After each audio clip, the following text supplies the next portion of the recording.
सभा या भूमीचं सौभाग्य अशा सभेत आदरणीय नामदार श्री अजितदादा पवार, उपमुख्यमंत्री विजय असो, माननीय आमदार श्री मकरंदजी पाटील, आदरणीय खासदार श्रीमंत छत्रपती उदयन महाराज भोसले आदी मान्यवरांचं सहर्ष स्वागत। हे राज्य विकासाचे, व्यापार उद्यमाचे, प्रगतीचे पूल इथे पायाभूत सुविधांचे, ही जननी वीरांची वाई, हा मुलुक विचारांचा, सामर्थ्य चळवळीचे इतिहास कणा त्यांचा, अशा ऐतिहासिक पुण्यभू वाई नगरीत स्वागत आदरणीय नामदार अजितदादा पवार यांचं। सन्माननीय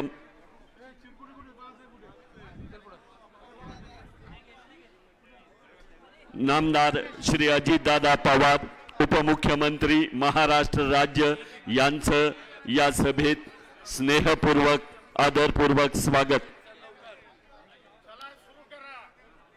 स्वागत माननीय श्री दत्तानाना ढमाळ, अध्यक्ष खंडाळा तालुका राष्ट्रवादी काँग्रेस यांना विनंती, आपण माननीय नामदार श्री अजितदादा पवार यांचं स्वागत। श्री प्रमोददादा शिंदे, अध्यक्ष वाई तालुका, सन्माननीय श्रीमंत छत्रपती खासदार उदयनराजे भोसले यांचं स्वागत। प्रतापराव पवार, माननीय आमदार श्री मकरंदजी पाटील, विधिमंडळ सदस्य वाई खंडाळा महाबळेश्वर, चेअरमन किसनवीर सातारा सहकारी साखर कारखाना यांचं स्वागत। प्रजा रंजवितो सौख्ये तोच एक राजा, हेच तत्व मजसी सांगे राजधर्म माझा। प्रजा हीच कोटी रूपे मला ईश्वराची, गदिमांनी गीत रामायणात सांगितलेला धर्म मानून अहर्निश कार्यरत राहिलेल्या माननीय उपमुख्यमंत्री नामदार अजितदादा पवार यांच्या प्रचार सभेत माननीय खासदार श्रीमंत छत्रपती उदयनराजे भोसले यांना प्रचंड बहुमताने विजयी करण्यासाठी आयोजित निर्धार सभेत प्रास्ताविक करतील श्री प्रमोददादा शिंदे, अध्यक्ष वाई तालुका राष्ट्रवादी काँग्रेस पार्टी, वाई चेअरमन किसनवीर सातारा सहकारी साखर कारखाना। आज या ठिकाणी येणाऱ्या 7 तारखेला होऊ घातलेल्या लोकसभेच्या निवडणुकीच्या निमित्तानं सातारा लोकसभा मतदारसंघाचे महायुतीचे अधिकृत उमेदवार, आपल्या सर्वांचे नेते आदरणीय श्रीमंत छत्रपती उदयनराजे भोसले महाराज यांच्या प्रचारार्थ आजच्या या सभेला उपस्थित असणारे आपल्या सर्वांचे नेते, राज्याचे उपमुख्यमंत्री आणि आपणा सर्वांचे आदरणीय नेते अजितदादा पवार साहेब, या कार्यक्रमाला मेळाव्याला उपस्थित असणारे आपल्या वाई महाबळेश्वर खंडाळा विधानसभा मतदारसंघाचे जननायक आमदार, किसनवीर कारखान्याचे चेअरमन मकरंदाबा पाटील, त्याचबरोबर भारतीय जनता पक्षाचे अध्यक्ष धैर्यशील दादा कदम, या ठिकाणी उपस्थित असणारे प्रांतिकचे राष्ट्रवादी काँग्रेस पक्षाचे चिटणीस प्रतापराव पवार,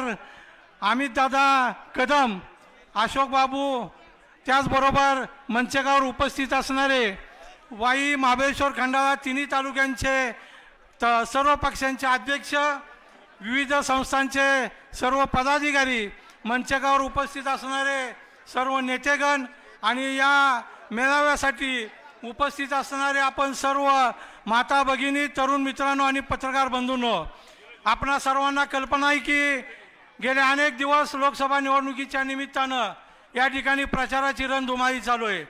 आता हा प्रचार अंतिम टप्प्यात या ठिकाणी आलेला असताना आज या ठिकाणी आपल्या सर्वांचे नेते दादांची या ठिकाणी सभा या ठिकाणी आपण आयोजित केलेली आहे। आपणा सर्वांना कल्पना आहे की या लोकसभा मतदारसंघामध्ये 1999 पासून राष्ट्रवादी काँग्रेस पक्षाचं प्राबल्य होतं आणि आज ही राष्ट्रवादी काँग्रेस पक्षाची ताकद निश्चितपणाने आपण सर्वांना उल्लेखनीय आहे। आज या ठिकाणी वाई महाबळेश्वर खंडाळा विधानसभा मतदारसंघाचा मेळावा या ठिकाणी आपण आयोजित केलेला आहे। मी आपणा सर्वांना सांगू इच्छितो की या तालुक्याचं या मतदारसंघाचं नेतृत्व आपल्या सर्वांचे नेते आदरणीय मकरंदाबांच्या नेतृत्वाखाली या ठिकाणी मतदारसंघाचं काम चालू आहे। आपल्या सर्वांना कल्पना आहे की आपल्या तालुक्यातील आपल्या सर्वांचे दुसरे नेते जिल्हा बँकेचे चेअरमन नितीन काका यांनाही लोकसभेची उमेदवारी मिळावी अशी अपेक्षा आपल्या सर्वांची होती, परंतु काही अडचणीमुळं आणि या तिन्ही पक्षाच्या युतीनं हा निर्णय घेतला आणि महाराज साहेबांना या ठिकाणी उमेदवारी दिली। आज ज्या वेळेला उमेदवारी दिली त्यावेळेलाच निश्चितपणानं आपण सर्वजण महाराज साहेबांच्या कामासाठी या ठिकाणी कार्यरत सगळेजण झालेलो आहोत। आज मी आपल्या सर्वांना एवढीच विनंती या मेळाव्याच्या निमित्तानं करतोय, प्रास्ताविक करत असताना की ज्या नेत्यांनी म्हणजे आपल्या अजितदादांनी गेले अनेक वर्षापासून या मतदारसंघाचा विकास करण्यासाठी अतिशय महत्त्वपूर्ण भूमिका बजावली। आपल्या तालुक्यातील प्रत्येक वाडी वस्तीवर कोट्यावधी रुपयाची कामं या ठिकाणी चालू करण्यासाठी आणि वाई शहर असेल, पाचगणी असेल, महाबळेश्वर असेल या ठिकाणी खूप काय मोठ्या प्रमाणात विकासाची कामं झाली। ही विकासाची कामं निव्वळ अजितदादांच्या माध्यमातूनच झाली याची जाणीव आपल्या सगळ्यांना आहे। त्यामुळे अजितदादांच्या विचारानं या ठिकाणी जे उमेदवार दिले गेले आहेत आपले महाराज साहेब, निश्चितपणानं हा मतदारसंघ दादा या महाराज साहेबांच्या पाठीशी अतिशय ठामपणानं उभा राहील अशा पद्धतीची ग्वाही या ठिकाणी मी तालुका अध्यक्ष या नात्याने देतो। आपण अल्पावधीतच हा मेळावा आयोजित केला आणि या मेळाव्यासाठी आपण सर्वजण बहुसंख्येनं उपस्थित राहिला। कालच आपल्या सगळ्यांना निमंत्रण दिलं गेलं आणि आज आपण एवढ्या बहुसंख्येनं उपस्थित राहिल्याबद्दल मी आपल्या सर्वांचं मनपूर्वक स्वागत करतो। त्याचबरोबर मी दादांना आपल्या सगळ्यांच्या वतीनं शब्द देतो की दादा ज्या पद्धतीनं विकासाची गंगा तुम्ही या जिल्ह्यामध्ये या मतदारसंघामध्ये आणली त्याच पद्धतीचं निश्चितपणानं भरगोच्च मतदान हे उदयन महाराज साहेब यांना निश्चितपणानं आपण करू। येणाऱ्या 7 तारखेला कमळाच्या चिन्हाच्या समोरचं बटन दाबून महाराज साहेबांना प्रचंड मताधिक्याने विजय करण्याची भूमिका आपण सगळ्यांनी घ्यायची आणि ही घेत असताना वाई महाबळेश्वर खंडाळा हा मतदारसंघ आबांच्या नेतृत्वाखाली कुठेही कमी पडणार नाही एवढा शब्द दादा तुम्हाला या ठिकाणी तालुका अध्यक्ष या नात्याने देतो। आपणा सर्वांचं मनपूर्वक स्वागत करतो या मतदारसंघात। दादा आपलं पुन्हा एकदा स्वागत करून माझे 2 शब्द पुरे करतो। धन्यवाद। जय हिंद, जय महाराष्ट्र। धन्यवाद दादा। सजगता आणि लोककर्तव्याची जाणीव जपणाऱ्या कार्यकर्त्यांच्या या सभेत सन्माननीय संजू बाबा गायकवाड, पूर्व सभापती पंचायत समिती महाबळेश्वर।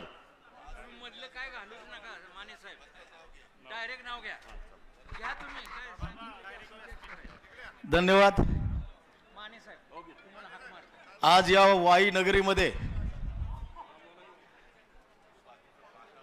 राष्ट्रवादी काँग्रेस पार्टी महायुतीचा हा मेळावा या ठिकाणी या महाराष्ट्राचं दैवत छत्रपती शिवाजी महाराज यांचे थेट वंशज श्रीमंत छत्रपती उदयनराजे भोसले यांच्या लोकसभेच्या निवडणुकीच्या संदर्भामध्ये आज ही सभा लावण्यात आलेली आहे आणि या सभेसाठी उपस्थित असलेले वयोवृद्ध तरुण सहकारी माता भगिनी यांच्या हृदयावरती ठसा उमटवणारं नेतृत्व या महाराष्ट्राचे कर्तबगार उपमुख्यमंत्री सन्माननीय अजितदादा पवार, त्याचबरोबर सन्माननीय उदयनराजे भोसले, आपल्या वाई विधानसभा मतदारसंघाचे लोकप्रिय जननायक आमदार मकरंदभाऊ पाटील आणि उपस्थित मंचकावरचे सर्व मान्यवर बंधू आणि भगिनींनो, खरं तर दादा या वाई विधानसभा मतदारसंघामध्ये निवडणूक लागल्यापासून अनेक वेळा सन्माननीय आमदार मकरंदभाऊंनी या ठिकाणी बैठका घेऊन सर्व कार्यकर्त्यांना सूचना देऊन खरं तर थोडा उशीर झाला, कारण लग्न घरामध्ये असल्या कारणानं त्यांना वेळ मिळत नव्हता, परंतु या विधानसभा मतदारसंघाच्या कानाकोपऱ्यामध्ये सर्व कार्यकर्ते सन्माननीय मकरंदभाऊंचे आहेत आणि या सर्व गोष्टी होत असताना दादा तुम्हाला आवर्जून मला या ठिकाणी सांगावंसं वाटतं की या वाई विधानसभा मतदारसंघामध्ये खरी वस्तुस्थिती पाहिली तर खरं तर आज सर्व गोष्टी बोलल्या पाहिजेत, कारण हा समोर बसलेला कार्यकर्ता संभ्रमावस्थेमध्ये होता। राष्ट्रवादी काँग्रेस पार्टीचा विचार घेऊन आपण या ठिकाणी या राज्यभर फिरत असताना मागील 2-3 वर्षामध्ये आपण खरं तर या वाई विधानसभा मतदारसंघातील आमचं नेतृत्व करणारे स्वर्गीय लक्ष्मण दात्यांचे चिरंजीव सन्माननीय काकांना आपण लोकसभेची जी उमेदवारी देऊ असं 2 वर्षापूर्वी जाहीर केलं होतं आणि खऱ्या अर्थानं हा कार्यकर्ता कामाला लागला आणि कामाला लागत असताना प्रत्येक गावगाव पिंजून काढलं आणि आपण महायुतीच्या सोबत काम करण्याचं ठरलं। महायुती स्थापन झाल्यानंतर महायुतीनं देखील त्या ठिकाणी हा सातारा लोकसभा मतदारसंघ खऱ्या अर्थानं राष्ट्रवादीला सोडला असं जाहीर करण्यात आलं आणि तदनंतर खऱ्या अर्थानं काय वरच्या लेवलला घडलं कार्यकर्त्याला काहीच माहित नाही आणि ही माहित नसणारा कार्यकर्ता संभ्रम अवस्थेमध्ये होता आणि संभ्रम अवस्था काढण्यासाठी आम्ही सर्व प्रयत्न करत होतो, परंतु कार्यकर्त्यांची संभ्रम अवस्था कालपर्यंत देखील तशीच परिस्थिती होती। परंतु खरं तर एकतर अशी परिस्थिती निर्माण झाली की सन्माननीय उदयन महाराजांना या लोकसभा मतदारसंघातून लढवायचं ठरलं। मग लढवत असताना आमच्या काकांचं काय हा प्रश्न निर्माण कार्यकर्त्यांसमोर झाला आणि आमच्या आबांनी त्या ठिकाणी महायुतीमध्ये सामील झाले। महायुतीमध्ये त्यांना मंत्रिपद देखील मिळाले नाही आणि आज काकांना लोकसभेची उमेदवारी देखील नाही। मग या संभ्रम अवस्थेमध्ये या वाई खंडाळा आणि महाबळेश्वरचा कार्यकर्ता होता, परंतु त्यांची समजूत काढण्यासाठी सक्षमपणे आबा उभे होते आणि त्याच पद्धतीने त्यांनी समजूत काढलेली आहे आणि खऱ्या अर्थानं आपण महाराजांना ज्यावेळेस उमेदवारी जाहीर केली त्यानंतर आम्हाला वाटलं की आपण राष्ट्रवादीला हा मतदारसंघ सोडलेला आहे। महाराज गेल्या अनेक वेळा 3 वेळा या मतदारसंघातल्या माणसांनी राष्ट्रवादीच्या घड्याळावरती महाराज साहेबांना निवडून दिलेलं आहे। मग आज महाराज घड्याळच घेऊन उभे राहतात की काय ही परिस्थिती कार्यकर्त्यांच्या मध्ये होते। आम्हाला काय उमेदवार कोणी द्या परंतु घड्याळवाला द्या अशा अवस्थेमध्ये या मतदारसंघातला कार्यकर्ता होता आणि त्याची बरोबर इच्छा होती की खरोखर आपण अजितदादांचे हात बळकट करण्यासाठी या घड्याळाच्या पाठीमागे आपण सर्व कार्यकर्ते गेलेलो आहोत। मग या जिल्ह्यामध्ये जर घड्याळ नसेल तर आम्ही करायचं काय अशी परिस्थिती निर्माण झाली होती आणि या मतदारसंघामध्ये खरं तर आबांचं आणि बाकीच्यांचं काय परिस्थिती असते विरोधकांची ही तुम्हाला सर्व ज्ञात आहे, परंतु तरी सुद्धा आज महाराज साहेबांना आपण तुम्ही उमेदवारी दिलेली आहे आणि ती जबाबदारी या लोकसभा मतदारसंघामध्ये खऱ्या अर्थानं मकरदाबांच्यावरती आहे। आम्ही जीवाचं रान करू, परंतु तुम्ही जो शब्द दिलेला आहे तुम्ही जो उमेदवार दिलेला आहे महाराज साहेबांचं प्रत्येक गावागावामध्ये सगळ्या बाबतीमध्ये त्यांची ओळख आहे आणि आबांनी देखील चांगल्या प्रकारचं काम केलेलं आहे। मी तुम्हाला शब्द देतो आमच्या महाबळेश्वर तालुक्याच्या कांदणी खोऱ्यापासून त्या अगदी खंडाळा तालुक्याच्या शेवटच्या टोकापर्यंत आम्ही गावोगाव पिंजून काढलेले आहेत आणि उद्यापासून खऱ्या अर्थानं सन्माननीय छत्रपती उदयन महाराजांसाठी आम्ही जीवाचं रान करू आणि आबांनी जो युतीला शब्द दिलेला आहे तो शब्द पार पाडू हेच आम्ही वचन या गणपतीरायाला साक्षी ठेवून देतो। जय हिंद, जय महाराष्ट्र। धन्यवाद संजूबाबा गायकवाड। आदरणीय आमदार प्राध्यापक देवयानी सुहास फरांदे, विधिमंडळ सदस्य नाशिक मध्य आणि वाई तालुक्याच्या स्नुषा यांचं स्वागत। अमित दादा कदम, कार्याध्यक्ष जिल्हा राष्ट्रवादी काँग्रेस। आदरणीय नितीन कुमार भरगुडे पाटील हे आपल्या विचारांना शब्दरूप देतील।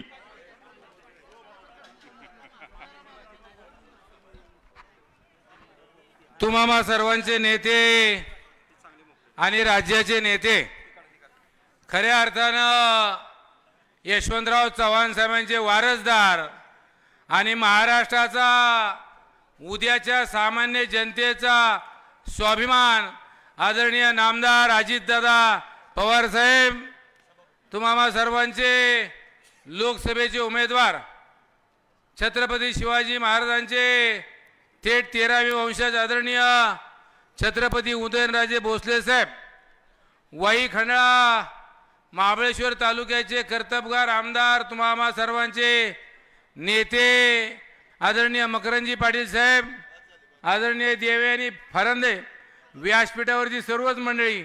दादांनी सांगितले जास्त बोलायचं नाही, मग थांबू।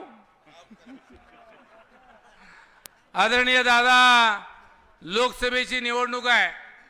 तुमचा काल सकाळी निरोप आला दुपारी की आज तुमची सभा आहे.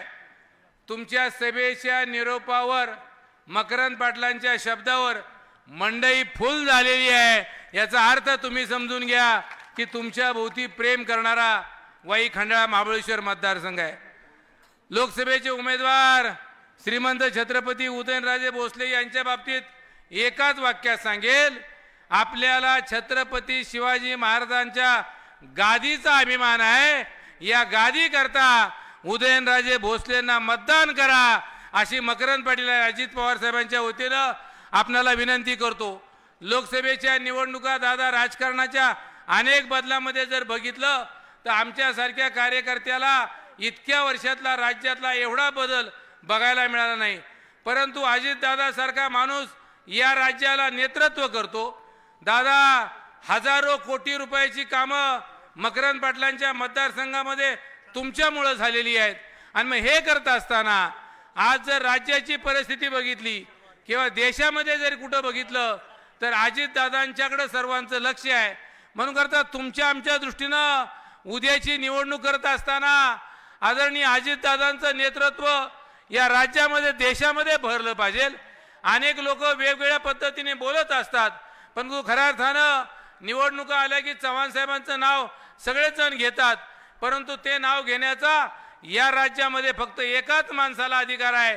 जसं बोलतो तसा वागतो. ज्या पद्धतीने एखाद्याला नाही पटलं तर नाही म्हणणारा, पटलं तर हो म्हणणारा, या पद्धतीचा नेता जर कोण असेल तर ते अजितदादा पवार साहेब आहेत.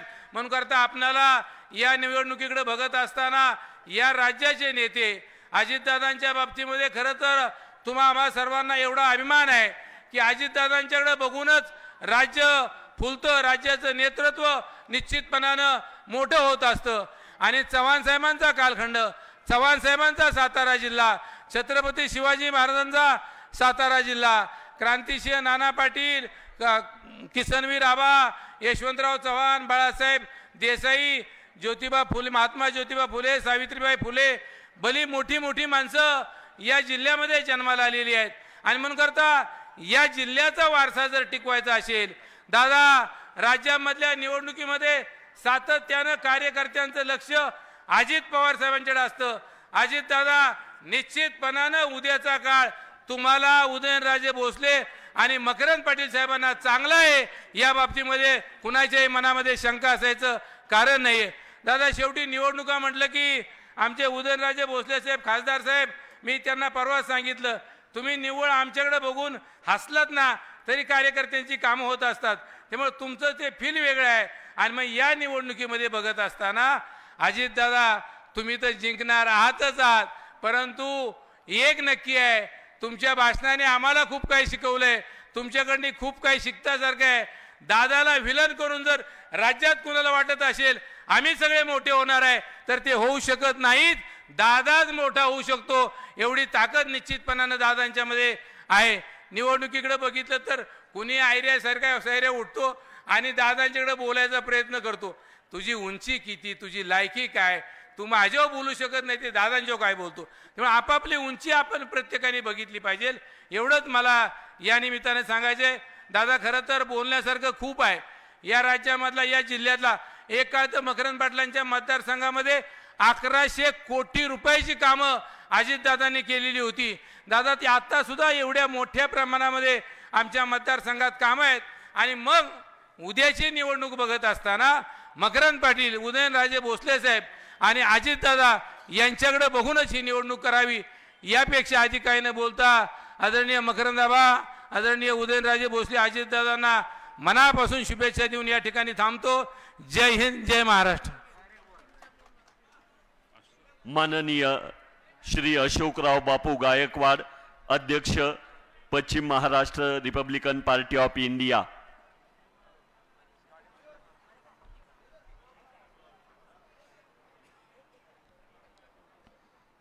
महाराष्ट्राचे आधार दैवत छत्रपती शिवाजी महाराज, ज्याने या देशातल्या तमाम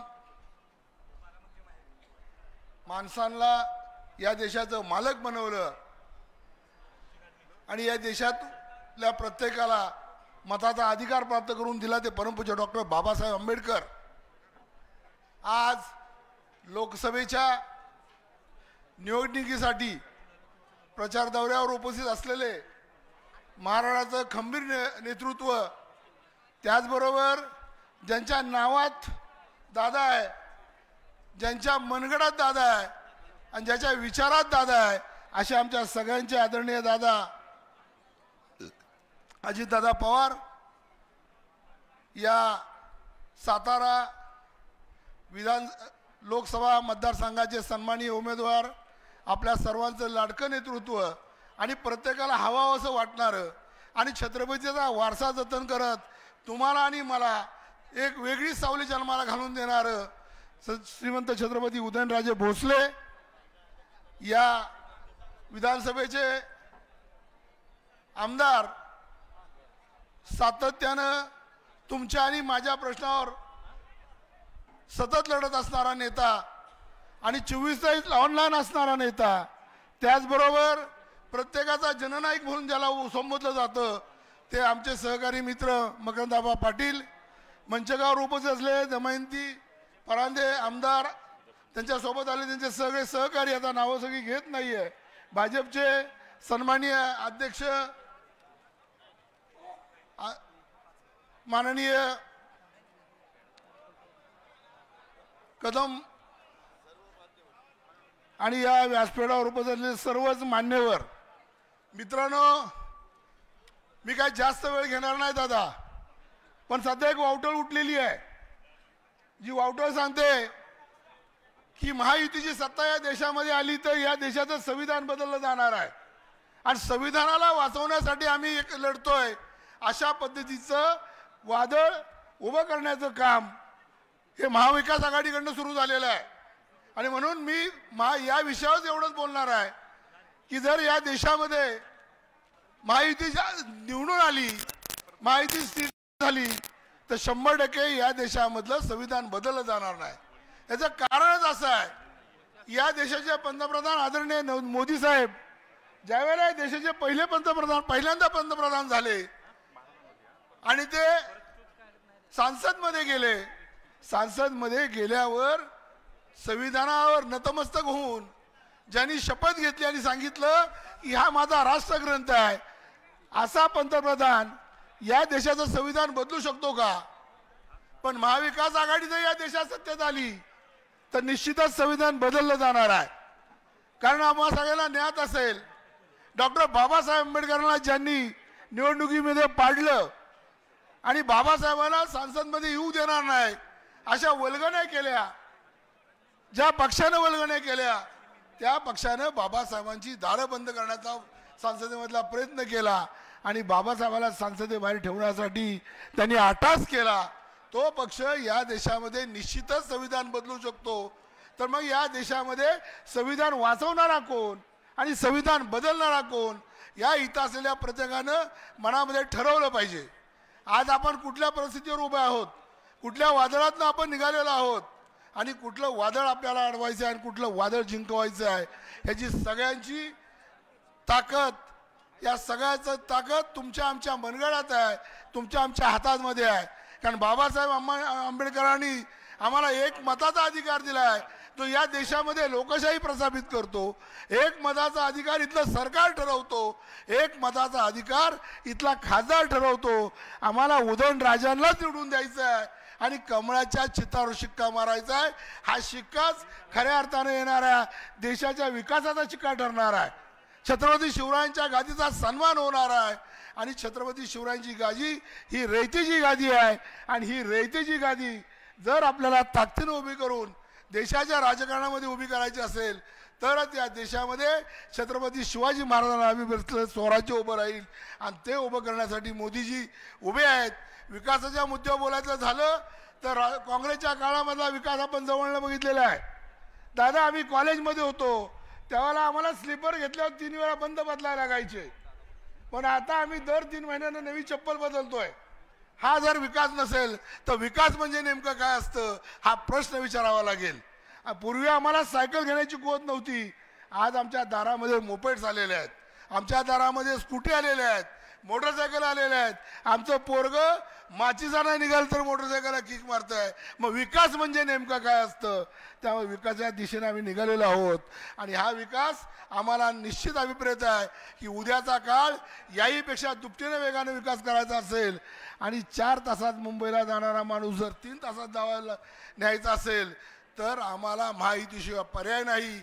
आणि म्हणून आमच्या नेत्यांनी या सगळ्यांच्या अगोदर निर्णय घेतला आणि महायुतीसोबत जाऊन युतीची महायुती केली आणि दादासारख्या नेतृत्वानं या महायुतीला प्रबल करण्यासाठी आणि महाराष्ट्रातला विकास वाढवण्यासाठी, शेतकऱ्याला सुरक्षित करण्यासाठी, कारखान्यांना सुरक्षित करण्यासाठी आणि या देशामध्ये आडल्या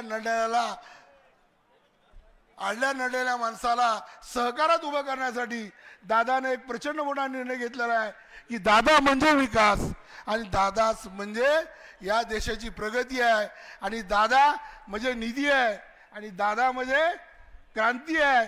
दादा तुम्ही लवकर क्रांती करायला पाहिजे होती. आमच्या नेत्यासोबत क्रांती झाली असती तर आता ते चित्र वेगळं राहिलं असतं. आम्हाला इकडे तिकडे बघावं लागलं नसतं.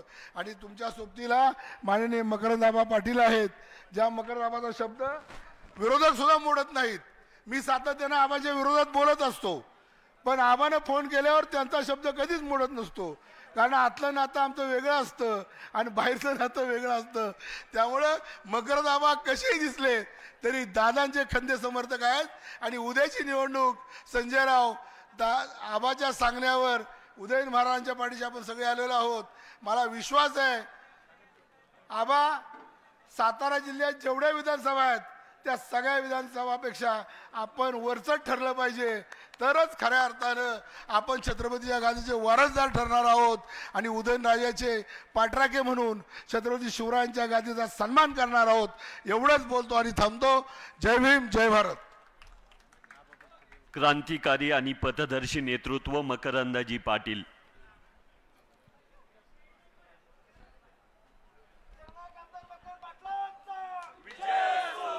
उद्याच्या 7 तारखेला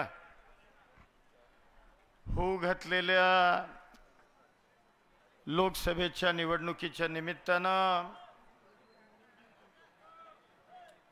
भारतीय Janata party, Rashtravadi Congress, Shivsena, Republican party आणि अन्य मित्र पक्षांचे अधिकृत उमेदवार छत्रपती उदयनराजे भोसले यांच्या प्रचाराच्या निमित्तानं आजच्या आपल्या वाईच्या सभेला आपल्या सगळ्यांना मार्गदर्शन करण्याकरता उपस्थित असणारे आपल्या सगळ्यांचे नेते, या राज्याचे कर्तबगार उपमुख्यमंत्री आदरणीय अजितदादा, महायुतीचे अधिकृत उमेदवार आदरणीय छत्रपती उदयनराजे भोसले, आजच्या कार्यक्रमाला आवर्जून उपस्थित असणाऱ्या नाशिक विधानसभा मतदारसंघाच्या सन्माननीय आमदार देवयानीताई फरांदे, भाजपचे जिल्ह्याचे अध्यक्ष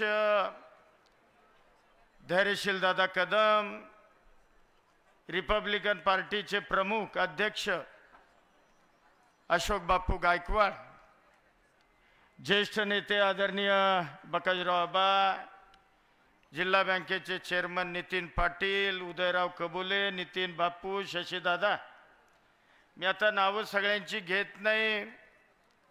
मंचकावरच्या सगळ्यांची माफी मागून मंचकावर उपस्थित असणारे सर्व मित्र पक्षांचे आणि राष्ट्रवादीचे सर्व सन्माननीय मान्यवर, आणि काल दुपारी मला 1 वाजता फोन आला की उद्या दादांची सभा आयोजित करायची आणि अतिशय अल्प वेळेमध्ये एवढ्या संख्येने उपस्थित असणारे सर्व माझे 3 तालुक्यामधील उपस्थित मान्यवर बंधू भगिनी, पत्रकार बंधू आणि माझ्या तरुण आणि सहकारी मित्रांनो, उद्याच्या 7 तारखेला आपण सगळेजण लोकसभेच्या निवडणुकीच्या निमित्तानं मतदानाला सामोरं जाणार आहे आणि आजची ही सभा ही आपल्या महायुतीचे उमेदवार आदरणीय छत्रपती उदयनराजे भोसले यांना आपल्या उद्या लोकसभेमध्ये प्रचंड मताधिक्यानं विजयी करण्याच्या संदर्भातली भूमिका ही आपल्याला त्या ठिकाणी घ्यावी लागणार आहे. खरं तर आधीच्या वक्त्यांनी सांगितलं नितीन काही लोकसभेला स्वतः काही इच्छुक नव्हता, परंतु दादांची इच्छा होती की नितीनला आपण लोकसभेला त्या ठिकाणी उमेदवारी देऊ. परंतु ज्या वेळेला महायुती असते 3 पक्ष 4 पक्ष ज्या वेळेला एकत्र येऊन हे उमेदवारी अंतिम करण्याचा निर्णय घेत असतात त्यावेळेला काही चर्चा झाली असेल आणि त्या माध्यमातून छत्रपती शिवरायांचे 13वे वंशज खासदार उदयनराजेंना उमेदवारी देण्याचा निर्णय हा महायुतीने घेतला. दादा आमच्या मतदारसंघातल्या लोकांना वाटत होतं की नितीनला उमेदवारी मिळावी आणि ती न मिळाल्यामुळं थोडेसे या मतदारसंघामधील आपले सगळे कार्यकर्ते हे थोडेसे नाराज झाले आणि दरम्यान काय झालं की आमच्याही कुटुंबातलं लग्न होतं की ज्या लग्नाला आपण परवा आला होता आणि त्यामुळं लोकांमध्ये असा समज झाला की चला आबाई नाराज दिसतायत, आबांचे कार्यकर्तेही नाराज दिसतायत, अशा पद्धतीचा एक मेसेज वाई विधानसभा मतदारसंघामध्ये त्या ठिकाणी गेला आणि जिल्ह्यामधली लोक सुद्धा मला म्हणायला लागली, चॅनेलवाले असतील, आमचे पत्रकार मित्र असतील, हे सगळे आमचे मित्रमंडळी म्हणायला लागली की आबा वाई विधानसभा मतदारसंघामध्ये काम कधी सुरू होणार. तर मी त्यांना सांगितलं काळजी करू नका, हा वाई विधानसभा मतदारसंघामधील मतदार कार्यकर्ता हा विचारानं बांधला गेलेला कार्यकर्ता, हा काही क्षणिक कुठल्या मोहानं आणि कुठल्या एखाद्या गोष्टीनं हा कार्यकर्ता इकडं तिकडं सैरभैर होणारा कार्यकर्ता नाही. हा कार्यकर्ता कैलासवासी चव्हाण साहेबांच्या मातीमध्ये या कार्यकर्त्यानं जन्म घेतलाय. कैलासवासी आबासाहेब वीरांनी ज्या मातीमध्ये आपलं कर्तृत्व सिद्ध केलं त्या मातीमधला हा कार्यकर्ता आहे. मग तात्या असतील, आदरणीय मदनराव अप्पा असतील, या सगळ्या मंडळींच्या मुशीतला किंबहुना अलीकडं दादा आपल्याला मानणारा या मतदारसंघामध्ये कार्यकर्ता तयार झाला आणि निश्चितपणानं एका विशिष्ट विचारातनं हा कार्यकर्ता जोडला गेला. मी तमाम कार्यकर्त्यांना आज आवाहन करेन की एक लक्षात ठेवा, ही निवडणूक आपल्या सगळ्यांच्या दृष्टीनं खूप महत्त्वाची निवडणूक आहे. तुम्हाला सगळ्यांना कल्पना आहे 2 कारखान्यांची ओझी आपण उरावर घेतली. कर्जबाजारी कारखाने 1000 कोटीचं कर्ज असणारे दोन्ही कारखाने आपण तुमच्या सगळ्यांच्या आग्रहाखातर ताब्यामध्ये घेतले. आज या संस्था अडचणीमध्ये, कारखान्यांची खाती थकीत झालेली आहेत, 4 वर्ष झालं, बँकांच्या जप्तीच्या नोटीस आहेत आणि मग या पार्श्वभूमीवर आपण दादांच्या सोबत जाण्याचा निर्णय हा तुम्हाला सगळ्यांना विचारून त्यावेळेला घेतला. हे करत असताना दादा असतील, राज्याचे मुख्यमंत्री एकनाथराव शिंदे साहेब असतील, दुसरे आपले उपमुख्यमंत्री आदरणीय देवेंद्रजी फडणवीस साहेब असतील, या तिन्ही नेत्यांनी आपल्याला आपल्या कारखान्यांना थक हमी देण्याचा निर्णय हा त्या ठिकाणी घेतलेला आहे. एकूण 1900 कोटीची 13 कारखान्यांना थक हमी सरकारनं मान्य केली. त्यामध्ये 1900 कोटीमध्ये आपल्या एकट्याला 500 कोटी रुपये देण्याचा निर्णय हा दादांच्या आणि या सरकारच्या माध्यमातून झालेला आहे. हे आपल्याला कदापिही विसरता येणार नाही. कारण 85,000 सभासदांचं जीवन, त्यांचा प्रपंच या दोन्ही कारखान्यांवर अवलंबून आहे आणि तुम्ही ही जबाबदारी मला घ्यायला लावली, त्यामुळं आपल्याला जबाबदारीपासून बाजूला जाता येणार नाही, हे सगळ्यांनी लक्षात ठेवा. कोण काय सांगतं, कोण काय सांगतं, कृपा करून या गोष्टीवर कुणीही विश्वास ठेवू नका. उद्या जर ह्या दोन संस्था की ज्या सर्वसामान्य शेतकऱ्याच्या कष्टकऱ्याच्या मालकीच्या आहेत त्या जर वाचवायच्या असतील तर उदयनराजेंना उद्याच्या निवडणुकीमध्ये प्रचंड मताधिक्यानं या मतदारसंघामधून मताधिक्य मिळालं पाहिजे, हे लक्षात ठेवा. आणि ती जबाबदारी माझी आहे. उद्या जर या मतदारसंघामध्ये वेडवाकडे काय घडलं तर त्याचा जाब मला विचारला जाणार आहे, हे तुम्ही सगळ्यांनी समजून घ्या. जर उद्या काही वेडवाकडे घडलं तर दादा असतील, मुख्यमंत्री असतील, देवेंद्रजी असतील किंवा सगळे नेते हे मला उद्या विचारणार आहेत की मकरंद तुझ्या मतदारसंघामध्ये असं काय घडलं. मला सांगा, विकासाचे प्रचंड कोट्यावधी रुपयाची कामं या तिन्ही तालुक्यामध्ये आपण मंजूर केली. स्वप्नवत वाटावं असं कृष्णेचं पाणी आपण खंडाळ्यासारख्या दुष्काळी तालुक्याला देण्यामध्ये यशस्वी झालो. आज मला सांगा, एवढा प्रचंड दुष्काळ संपूर्ण महाराष्ट्रामध्ये पडलाय. कालच आपण परवा 2 दिवसापूर्वी पिण्याच्या पाणी हे बलकवडीच्या कॅनॉलमध्ये आपण सोडलं आणि खंडाळा तालुक्यातील गावांना पिण्याच्या पाण्याच्या संदर्भातली भूमिका किंवा त्या लोकांना दिलासा देण्याचं काम या निमित्तानं आपण केलेलं आहे. देवघरचंही पाणी आपण 65व्या किलोमीटरपर्यंत महाबळे म्हणजे वाघोशीपर्यंत त्या ठिकाणी नेण्यामध्ये आपण यशस्वी झालो. पुढची ही कॅनॉलची कामं 10 किलोमीटरची लोणंदच्या पर्यंतची आपल्या हद्दीपर्यंतची ही त्या ठिकाणी कामं सुरू झालेली आहेत. पोटचाऱ्यांची कामं सुरू होतील. 3 उपसा सिंचन योजनांची टेंडर दादा येणाऱ्या जून जुलै महिन्यामध्ये मी आपल्याला विनंती करणार आहे की या आमच्या 3 उपसा सिंचन योजना ज्या देवघरवर आहेत की ज्या शेखमीरवाडी, गावडेवाडी आणि वाघोशी या 3 उपसा सिंचन योजना त्या आता अंतिम स्वरूपामध्ये मी आपल्याला विनंती करेन खंडाळा तालुक्याच्या वतीनं आपण या 3 योजनांचं टेंडर त्या ठिकाणी ताबडतोब काढावं. जवळपास 3.30 TMC पाणी हे देवघरचं खंडाळा तालुक्याला अधिकचं मिळणार आहे. त्यामुळे या संदर्भात सुद्धा आपण लक्ष घाला, म्हणजे माझ्या खंडाळा तालुक्याचा दुष्काळ किंवा येणारं पाण्याचं संकट जे उन्हाळ्यामध्ये येतं ते बऱ्यापैकी दूर होऊन त्या ठिकाणचा शेतकरी सुद्धा सुजलाम सुफलाम झाल्याशिवाय भविष्यामध्ये राहणार नाही. वाई तालुक्यामध्ये सुद्धा आपण बघतोय कवठे केंजळ योजना जर नसती तर मला सांगा आज 15-16 गावं जी पूर्वेकडची गावं आहेत या गावांना आपण उन्हाळ्यामध्ये आज पाणी देऊ शकलो. आमचं केंजळसारखं गाव 6-7 दिवसाला पाणी येत होतं, परंतु कवठे केंजळ योजना सुरू केली.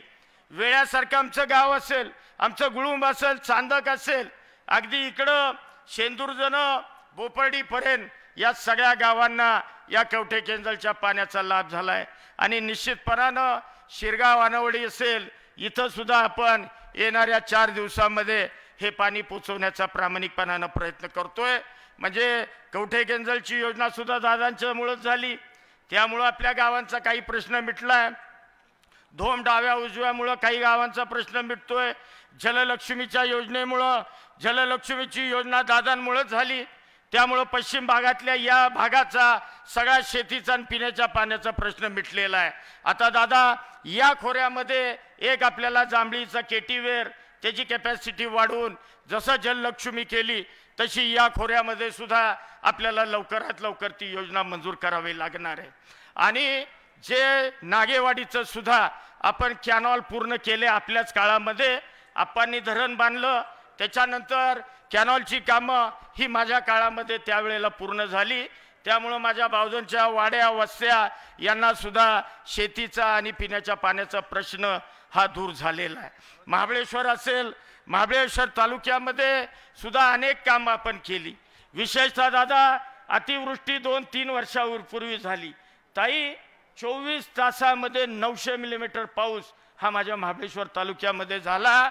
जे काही आपण सगळे इन्फ्रास्ट्रक्चर, रस्ते असतील, पूल असतील, सगळ्या शाळा असतील, अनेक इन्फ्रास्ट्रक्चर आपण जे उभं केलं होतं 70-75 वर्षामध्ये, एका रात्रीमध्ये त्याचं होत्याचं नव्हतं झालं.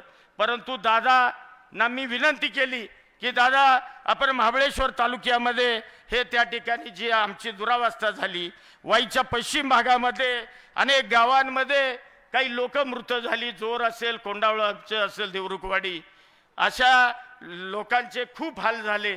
दादांनी स्वतः व्हिजिट केली आणि मी तुम्हाला नम्रपणानं सांगतो, एकट्या महाबळेश्वर तालुक्यामध्ये 2 वर्षामध्ये 400 पूल, छोटे मोठे पूल आपण बांधले. कोट्यावधी रुपये दादांनी आपल्याला दिले. रस्ते वाहून गेले होते, ते रस्ते सगळे आपण पूर्ववत करण्याचा प्रयत्न केला. वाईच्या पश्चिम भागामध्ये तुम्ही जा, दोन्ही रस्त्यानं जा, खड्डा तर तुम्हाला कुठंच लागणार नाही. परंतु त्या रस्त्यांवरचे सुद्धा मोऱ्या सगळ्या काढल्या आणि सगळे पूल आपण त्या रस्त्यांवर उभे केले. अनेक कामं या निमित्तानं करण्याचा आपण सगळ्यांनी प्रयत्न केलेला आहे. कालच्याच दादा 2 दिवसामध्ये तुम्ही 1000 कोटी आम्हाला मंजूर करून दिले, 2च दिवसात. म्हणजे क्षेत्र महाबळेश्वरच्या विकास आराखड्याला 197 कोटी, त्याचबरोबर प्रतापगडच्या विकास आराखड्याला 122 कोटी, 3 वाई, लोणंद, खंडाळा या 3 पाणी पुरवठा योजनांकरता म्हणजे लोणंदला 68 कोटी, वाईला 62 कोटी आणि 38 कोटी माझ्या खंडाळ्याला. 3 नळ पाणी पुरवठा योजना दादा एका दिवसामध्ये तुम्ही मंजूर करून दिल्या. वाईचा ATP प्लांट 22 कोटी आपण मंजूर करून दिले. त्याचबरोबर हॅममधला सुरूर ते प्रतापगड हा हॅममध्ये जवळपास 375 कोटी रुपये हे दादा आपण मंजूर करून दिले. म्हणजे जवळपास 1000 कोटी 2च दिवसात या वाई विधानसभा मतदारसंघाकरता दादांच्या आणि या सरकारच्या कृपाशीर्वादामुळं आपल्याला हे पैसे या मतदारसंघात मिळाले. गावागावामध्ये कोट्यावधी रुपयाची कामं आपण केलीत. त्यामुळं माझी कळकळीची विनंती आहे, उद्या तुम्हाला काही कुणाच्या दारामध्ये जायची गरज नाही. तुम्हाला मकरंद पाटील खंबीर आहे. त्यामुळं माझी विनंती आहे की या मतदारसंघाच्या विकासाची चिंता तुम्ही माझ्यावर सोपवलेली आहे, त्याची तुम्ही बिलकुल काळजी करू नका. फक्त माझी आग्रहाची आणि कळकळीची विनंती आहे की उद्याच्या 7 तारखेला उदयनराजेंचं चिन्ह कमळ, या कमळाच्या चिन्हावरचं बटन दाबायचं आणि त्यांना प्रचंड मताधिक्यानं आपल्याला या वाई विधानसभा मतदारसंघामधून निवडून द्यायचंय. पुन्हा मी तुम्हाला विनंती करतो, जर यामध्ये काही गडबड झाली तर लक्षात ठेवा, मला ही मंडळी माफ करणार नाहीत. मी तुमच्या बाबतीत काय करायचं, नाही तर माझ्या बाबतीत तुम्ही काय करायचं हा निर्णय तुम्हाला घ्यावा लागेल. हे लक्षात ठेवा, तेवढं लक्षात ठेवा. त्यामुळं माझी कळकळीची विनंती आहे, कारण तुम्ही मंडळी, काही मंडळी आपली दुसऱ्या स्टेजवर दिसत आहेत. काय कारण हो तुम्ही दुसऱ्या स्टेजवर जायचं? तुम्ही मला विचारलं होतं, मी तुम्हाला काय सांगितलं होतं? थोडंसं स्वातंत्र्य काही मिळालं, तुम्ही स्वैर व्हायला लागला. ही काही राजकारणाची पद्धत झाली? आपण काही विचारानं बांधलोय का? उगीच आलेली वरात इकडून तिकडं हे या मतदारसंघामध्ये तुमच्याकडून चालणार नाही. त्यामुळं माझी कळकळीची विनंती आहे की कुठलंही वेडवाकडं पाऊल कुठल्याही गावातल्या कार्यकर्त्यानं, कुठल्याही आपल्या मतदारानं हे त्या ठिकाणी टाकायचं नाही.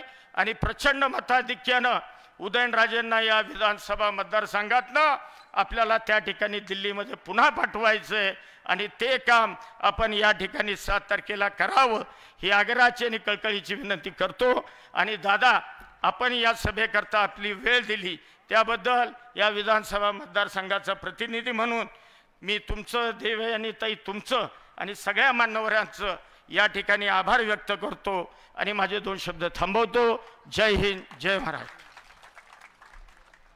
वाई खंडाळा महाबळेश्वर गर्जे, उदयनराजे उदयनराजे.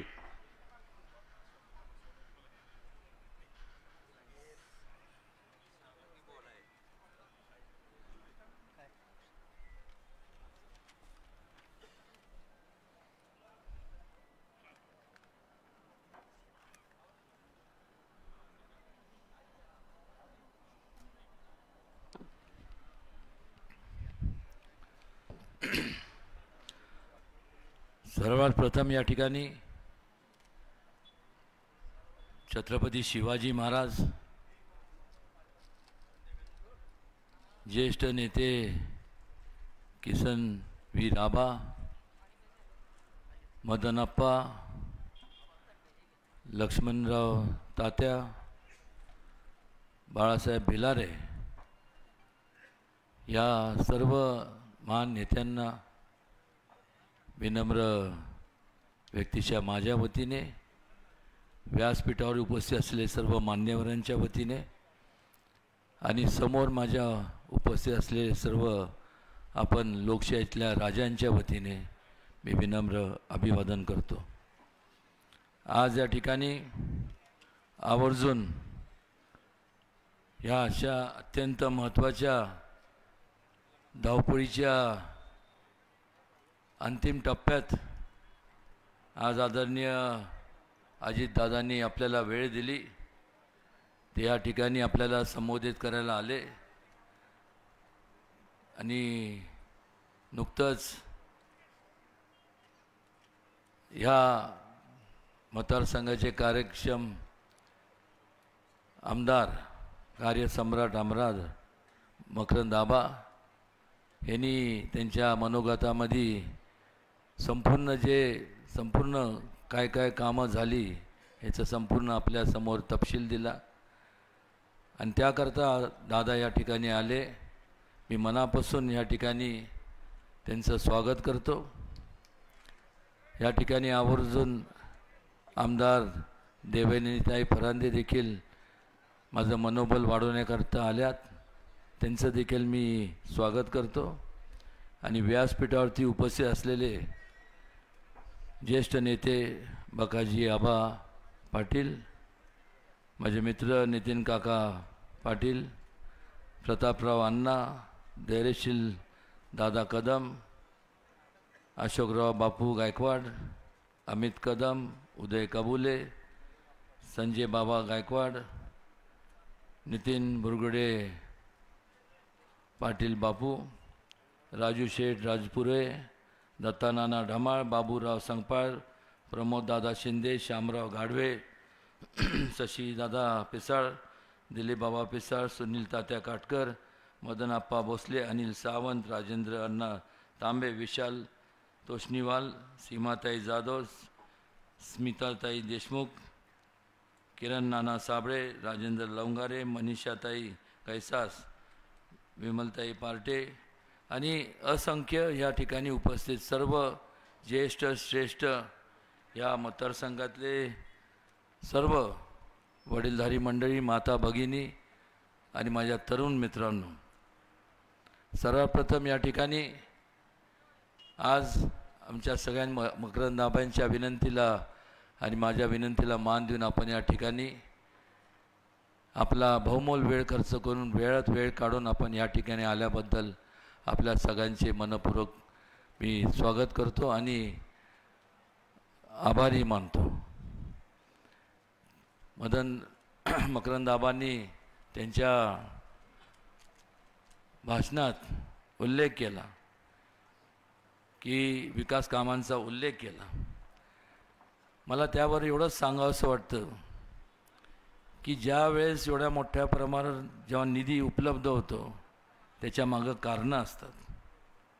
जेव्हा एक स्थिर सरकार असतं, स्थिरता असते, स्टेबल गव्हर्नमेंट असतं, त्यावेळेस संपूर्ण एक नियोजन चांगल्या प्रकारे करता येतं आणि ज्यावेळेस चांगल्या प्रकारे नियोजन आपण करतो त्यावेळेस संपूर्ण राज्यभरात वेगवेगळ्या आमदारकीच्या मतदारसंघात, खासदारकीच्या मतदारसंघात विकास कामं आपल्याला करता येतात, निधीचं योग्य वाटप करता येतं.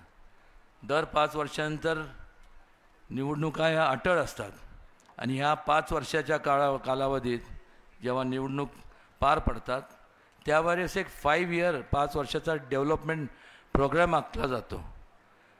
पण तो पूर्ण करण्यासाठी एक स्थिर सरकारची गरज असते. ज्या ठिकाणी अस्थिरता असते त्या ठिकाणी तो प्रोग्राम किंवा तो जो प्लॅन 5 वर्षाचा जो प्लॅन आहे तो कधीच आपण पूर्णत्वाला नेऊ शकत नाही.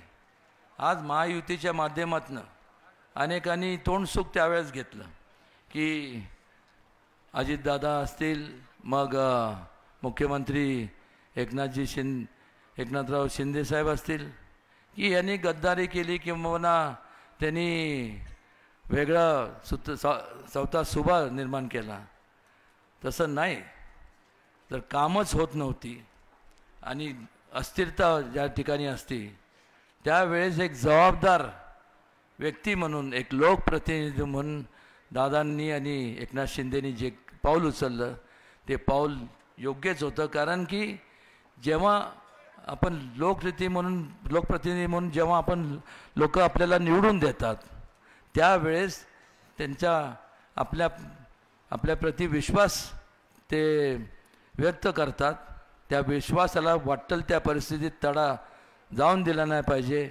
हे प्रत्येक लोकप्रतिनिधीचं ती जबाबदारी असते. आणि लोकांचे जे विकास कामं असतील, डेव्हलपमेंटचे जे कामं असतील ते जर झालं नाही तर मग परत लोकांसमोर जायचं जरी कुठला चेहरा घेऊन आणि काय सांगायचं लोकांना. कारण की लोकांचा एकच विचार असतो, आम्ही आपल्याला मतदान केलं, आम्ही आपल्याला निवडून दिलं, त्यामुळे आता तुम्ही आमचे लोकप्रतिनिधी ह्या नात्याने जबाबदारी तुमची आहे की आमचं जे काय संपूर्ण जे आमच्या मूलभूत सुविधा आम्हाला मिळायला पाहिजे. आणि तोच एकमेव विचार घेऊन मगाशी म्हणजे अजितदादांनी आणि एकनाथ शिंदे साहेबांनी तो निर्णय घेतला. त्यामुळे कुठल्या स्वार्थापोटी घेतलेला हा निर्णय नाही आहे. आणि स्थिरता जर स्थिरताबद्दल बोलायचं झालं तर आज या गेल्या 10 वर्षाचा कालावधी जर आपण पाहिला तर ह्यापूर्वी स्वातंत्र्यानंतर ज्यावेळेस काँग्रेसचं राज्य होतं तो काळ आणि हा काळ आज लोकांना सोशल मीडियाच्या माध्यमातून किंवा मीडियाच्या चॅनलच्या माध्यमातून आज संपूर्ण जग एवढं एकदम जवळ आलेलं आहे. प्रत्येक जण विचार करतो की मग ह्या 10 वर्षात जे काही संपूर्ण योजना मायक्रो प्लॅनिंग मायक्रो प्रोसेसिंग करून ज्या मार्गी लावण्यात आल्या मग त्या काळात का झाल्या नाही. त्यावेळेस मीडिया एवढा नव्हता, त्यावेळेस सोशल मीडिया तर नव्हताच. आणि त्यामुळं आपल्याला लोकांना ज्या ठिकाणी आपलं वास्तव्य आहे त्याच्या पलीकडं काय चाललं हे कोणाला समजत नव्हतं. आणि म्हणून आपण एक विचार करणं पाहिजे की त्यावेळेस ज्यांना जबाबदारी दिली होती, ज्यांना भरभरून आपण मतदान केलं त्यांनी काहीच केलं नाही. आणि पुन्हा मग आता आज महाविकास आघाडीच्या माध्यमातून लोकांसमोर जात असताना कुठल्याही प्रकारचं त्यांच्या पंतप्रधानांच्या उमेदवारावरती नावावरती देखील एकमत होत नाही. तिथंसुद्धा विसंगती पाहायला मिळते, तिथंसुद्धा मोठ्या प्रमाणावरती विस्कळीतपणा पाहायला मिळतो. कुठल्या प्रकारचं नियोजन नाही. कुठल्या प्रकारचं नियोजन जेव्हा नसतं तेव्हा प्रगती होत नाही, तेव्हा अधोगतीच्या दिशेने आपण वाटचाल करत असतं. हे आपण सगळ्यांनी समजून घेतलं पाहिजे. आज आपण या ठिकाणी विचार करणं गरजेचं आहे की या संपूर्ण देशामध्ये जवळपास 80% जे लोक आहेत हे शेती, त्यांचं संपूर्ण उदरनिर्वाह म्हणा किंवा त्यांचं अर्थव्यवस्था, कुटुंबाची अर्थव्यवस्था ही शेतीशी निगडीत आहे. आणि मग अनेक वर्षापासून शेतकऱ्यांचं खास करून आपण या पश्चिम महाराष्ट्र म्हणजे शुगर लॉबी म्हणतो ज्याला, किंवा साखर कारखान्यांचा हा संपूर्ण परिसर, अनेक वर्षापासून मागणी होती की या शेतीवर लागणारा जो इन्कम टॅक्स आहे, आपलं कारखान्यावर लागणारा तो इन्कम टॅक्स आहे तो रद्द करण्यात यावा. पण मात्र झाला नाही. का केला गेला नाही? इच्छाशक्ती नव्हती का त्याच्यावर विचार केला गेला नाही? हे कोडं हे कधी कोणाला सुटलं नाही. पण मात्र ज्यावेळेस अजितदादांनी आणि एकनाथ शिंदे साहेबांनी आणि देवेंद्र फडणवीसजींनी त्याच्यावर प्रामाणिकपणे बसून एक चांगला निर्णय घेतला आणि अमित शहाजींची भेट घेऊन आज संपूर्ण मगाशी मकरंदाबांनी जे उल्लेख केला की संपूर्ण तो इन्कम टॅक्सचा लागणारा जो मोठा कर होता तो कायम स्वरूपात आता रद्द झाला. एक प्रकारचा मोठा दिलासा तुम्हाला संपूर्ण शेतकरी वर्गाला मिळाला. आणि तो जर लागू केला असता तर मला सांगा काय अवस्था झाली असती. तुम्ही ऊस उत्पादक आहात, ऊस घातला कुठला असता? कारण की कारखान्याची अवस्था अशी झाली असती की पगार द्यायचा कुठून, ताळमेळ सगळा आणि सगळं बिघडलं असतं.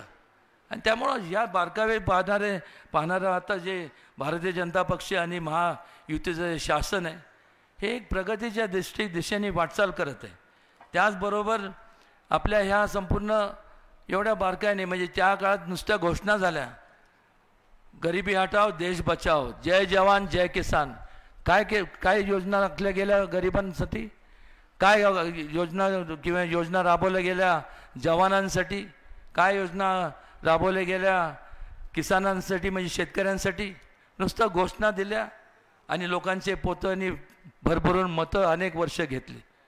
पण ह्या 10 वर्षाच्या कालावधीमध्ये घोषणा त्यांनी दिल्या पण त्याची पूर्तता कोणी केली तर संपूर्ण भारतीय जनता पक्ष आणि आदरणीय दादा एकनाथजी शिंदेसाहेब, देवेंद्रजी फडणवीस ह्या महायुतीच्या नेत्यांच्या माध्यमातून त्याची पूर्तता झाली हे आवर्जून या ठिकाणी मला सांगावंसं वाटते. त्याचबरोबर आपण जर बारकाईने विचार केला की ह्या मतदारसंघात एकंदरीत आपण जर पाहिलं तर एवढ्या मोठ्या प्रमाणावरती निधी उपलब्ध जो झाला त्याकरता एक स्थिर सरकार होतं म्हणूनच उपलब्ध झाला. उद्या जर संपन्नात आपण जर चुकीचा निर्णय जर घेतला तर बाकी काय होत नाही. 99 साली असाच एक लोकशाहीतले आपण सर्व राजांनी निर्णय घेतला आणि त्यावेळेसचं जे शासन होतं त्यांना जेव्हा सिंचनाचे संपूर्ण प्रकल्पासाठी निधी उपलब्ध होत होता त्या शासनाला आपण सर्वांनी घरी बसवलं. 1-2 नाही तर तब्बल 15 वर्ष. आणि आज जे महाविकास आघाडीचे जे उमेदवार आहेत ते त्यावेळेस पालकमंत्री होते आणि त्यावेळेस त्यांच्याकडे सिंचन खातं होतं. पण मात्र ह्या संपूर्ण पश्चिम महाराष्ट्राचं सोडूनच द्या, महाराष्ट्र सोडून द्या, पण साधं सातारा जिल्हा ह्या जिल्ह्यातले जे संपूर्ण प्रकल्प हे रखडले गेले. एक नवा रुपयासुद्धा ते निधी ह्या कुठल्या कामांसाठी दिला गेला नाही. पण मात्र ज्या वेळेस महायुतीचं शासन आलं, परिवर्तन झालं, त्यावेळेस काय झालं तर मोठ्या प्रमाणात दादांनी निधी ह्या संपूर्ण प्रकल्पांसाठी उपलब्ध करून दिला आणि त्याच्यामुळंच आज अनेक प्रकल्प मार्गी लागले ज्याचा उल्लेख लिफ्ट इरिगेशन स्कीम असेल, नागेवाडी धरण असेल आणि जे आता प्रोसेसमध्ये आहे जे सोळशीचं धरण असेल, या सगळ्यांना कवठे केजल झाली, अनेक ज्या स्कीम झाल्या, लोणांचे स्कीम झाली. हे कशामुळे झालं? हे कशामुळे झालं? त्याचं मूळ कारण म्हणजे लोकांच्या प्रती असणारं त्यांची एक आदरभाव असावा लागतो जो आज त्यामुळे ह्या गोष्टी हे प्रकल्प मार्गी लागतात. आणि आज या महायुतीच्या माध्यमातून संपूर्ण लोकांसाठी वेगवेगळे क्षेत्रामध्ये किंवा आज आपल्याला माहीत आहे की हा जो वाई मतदारसंघ आहे म्हणजे त्याच्यात खंडाळा तालुका आला, त्यात तुमचा वाई तालुका आला आणि महाबळेश्वर तालुका आला. त्यावेळेची परिस्थिती काय होती? अनेक वर्षापासून सगळं खंडाळा तालुका म्हणजे सगळं माळरानच आपल्याला पाहायला मिळत होतं आणि त्यामुळं इथं तीच परिस्थिती तुमच्या महाबळेश्वर तालुक्याची, डोंगरी संपूर्ण परिसर. आणि मग कुटुंबाचा देखरेख करण्याकरता अनेक लोक फक्त अंगावरच्या कपड्यावर मुंबईसारख्या नवी मुंबई, ठाणे, कल्याण, पिंपरी चिंचवडसारख्या ठिकाणी त्यांनी धाव घेतली फक्त आपल्या कुटुंबाचे पोटाचे खळगे भरण्याकरता. आज मला सांगा त्या ठिकाणी मला अभिमानाने सांगावंसं वाटतं त्या ठिकाणी गेले अंगावरच्या कपड्यावर, पण त्या ठिकाणी स्वतःच्या हिमतीवर बलबुत्यावरती त्यांनी आज एवढ्या मोठ्या संस्था निर्माण केल्या ज्याचा अभिमान आपल्या संपूर्ण सातारकरांना वाटावा. कारण की कोट्या आणि कोट्यावधी रुपयाची उलाढाल त्या ठिकाणी होती. ज्यावेळेस इथं ते गेले त्यावेळेस ते बरेचसे माथाडी त्या कामगार म्हणून त्या ठिकाणी गेले. त्यावेळेस या संपूर्ण पाटण तालुक्याचे आणि या संपूर्ण सातारा जिल्ह्याचे सुपुत्र कैलासवासी अण्णासाहेब पाटलांनी त्यांच्या संपूर्ण त्यांच्यावरती अन्याय होता कामा नये. त्यांना न्याय मिळाला पाहिजे. त्यांचे संपूर्ण हक अधिकार हे अबाधित म्हणजे व्यवस्थित राहिले पाहिजे. ह्यासाठी ती संपूर्ण योजना ती संघटना स्थापन केली, ती करण्यात आली. पण अलीकडच्या काळात तर वेगळंच पाहायला मिळतं आहे. सर्व म्हणजे जवळपास 4,000पेक्षा जास्त कोटींचा तिथं संपूर्ण अफरातफर झाली. ज्या लोकांच्या जीवावरती ज्यांनी लोकांनी तुमच्यावर विश्वास ठेवला त्या लोकांनाच डबऱ्यात घालण्याचं काम आपल्याला पाहायला मिळालं. आणि मग सांगायचं की हे लोक म्हणजे मी काय कोर्टात गेलो नव्हतो, मी उमेदवारी अर्ज दाखल केला जसं त्यांनी पण आम्ही उमेदवारी अर्ज दाखल केला, पण आम्ही हे नाही कोर्टात गेलो की मला 7 तारखेपर्यंत मला लोकांशी संवाद साधायचा आहे आणि कृपया मला बेल मिळावं. हे मला का करावं लागलं नाही, कारण की मी कुठलाही गैरप्रकार केलेला नाही आणि भविष्यात देखील करणार नाही. पण ह्यांना ज्या वेळेस अर्ज दाखल करायच्या अगोदर 2 दिवस अगोदर कोर्टात गेले, जर तुम्ही केलं नसेल तर मग तुमचं मन का तुम्हाला खात होतं, जायचं नव्हतं कोर्टात. आणि मग कोर्टात गेले आणि मग त्या ठिकाणी त्यांनी अर्ज दिला की आम्हाला 7 तारखे हे मतदान होतोपर्यंत आम्हाला जामीन देण्यात यावा. कोर्टाने सरळ कागदपत्र काय न्यायदेवता काय जर खोटं जर त्याच्यावरती विश्वास नाही ठेवायचा तर कोणावर ठेवायचा. त्या ठिकाणी हजारो जे माथाडी कामगार आहेत, आज त्यांचा प्रश्न आहे, त्यांनी सुद्धा त्या ठिकाणी संबंध त्याची दखल घेतली. आमचे मित्र आणि पाटण तालुक्याचे अण्णासाहेब पाटलांचे सुपुत्र मग नरेंद्र पाटील असतील, रमेश पाटील, त्यांनी मोठ्या प्रमाणात ते आवाज उठवला आणि त्यामुळं त्यांना मी सांगितलं की ही अण्णासाहेब पाटलांचं ह्याला लागलेला हा जो कलंक आहे हा आपल्याला पुसून काढायचा आहे. काय चाललं आहे काय, आणि अशा जर एका बाजूला शिष्टाचार आणि दुसऱ्या बाजूला भ्रष्टाचार, मला तुम्हाला विचारायचं आहे की तुम्ही शिष्टाचाराच्या बाजूने आहात का भ्रष्टाचाराच्या बाजूने? कोणाच्या बाजूने? भ्रष्टाचार, शिष्टाचार ना. भ्रष्टाचार जर करायला लागलं तर मग काय मला सांगा ना. एवढी एक छोटीशी मार्केट म्हणजे काय छोटी म्हणजे मोठीच आहे, जर त्या मार्केट कमिटीमध्ये भ्रष्टाचार एवढा झाला तर विचार करा, जर ह्या संपूर्ण मतदारसंघामध्ये खासदार म्हणून येत तर नाही ते सोडून द्या, तर समजा एक असं काल्पनिक विचार करा की त्याला आपण खासदार बनवलं तर काय होणार आहे. आता जे मकरंद आबांनी सांगितलं ना, एवढे 10,000 11,000 कोटी हे एवढ्या पुरतंच मर्यादित राहणार, तिथं पूर्ण विराम लागणार, कारण की त्यापुढं काही होणार नाही. आणि तुम्ही ना सांगतो तुमचे खिसे आहे ना आणि कपाटं त्याला फार बिल्डिंग करून ठेवा, कारण की त्याच्यात सुद्धा काही शिल्लक ठेवणार नाही. विचार करायच्या गोष्टी असतात.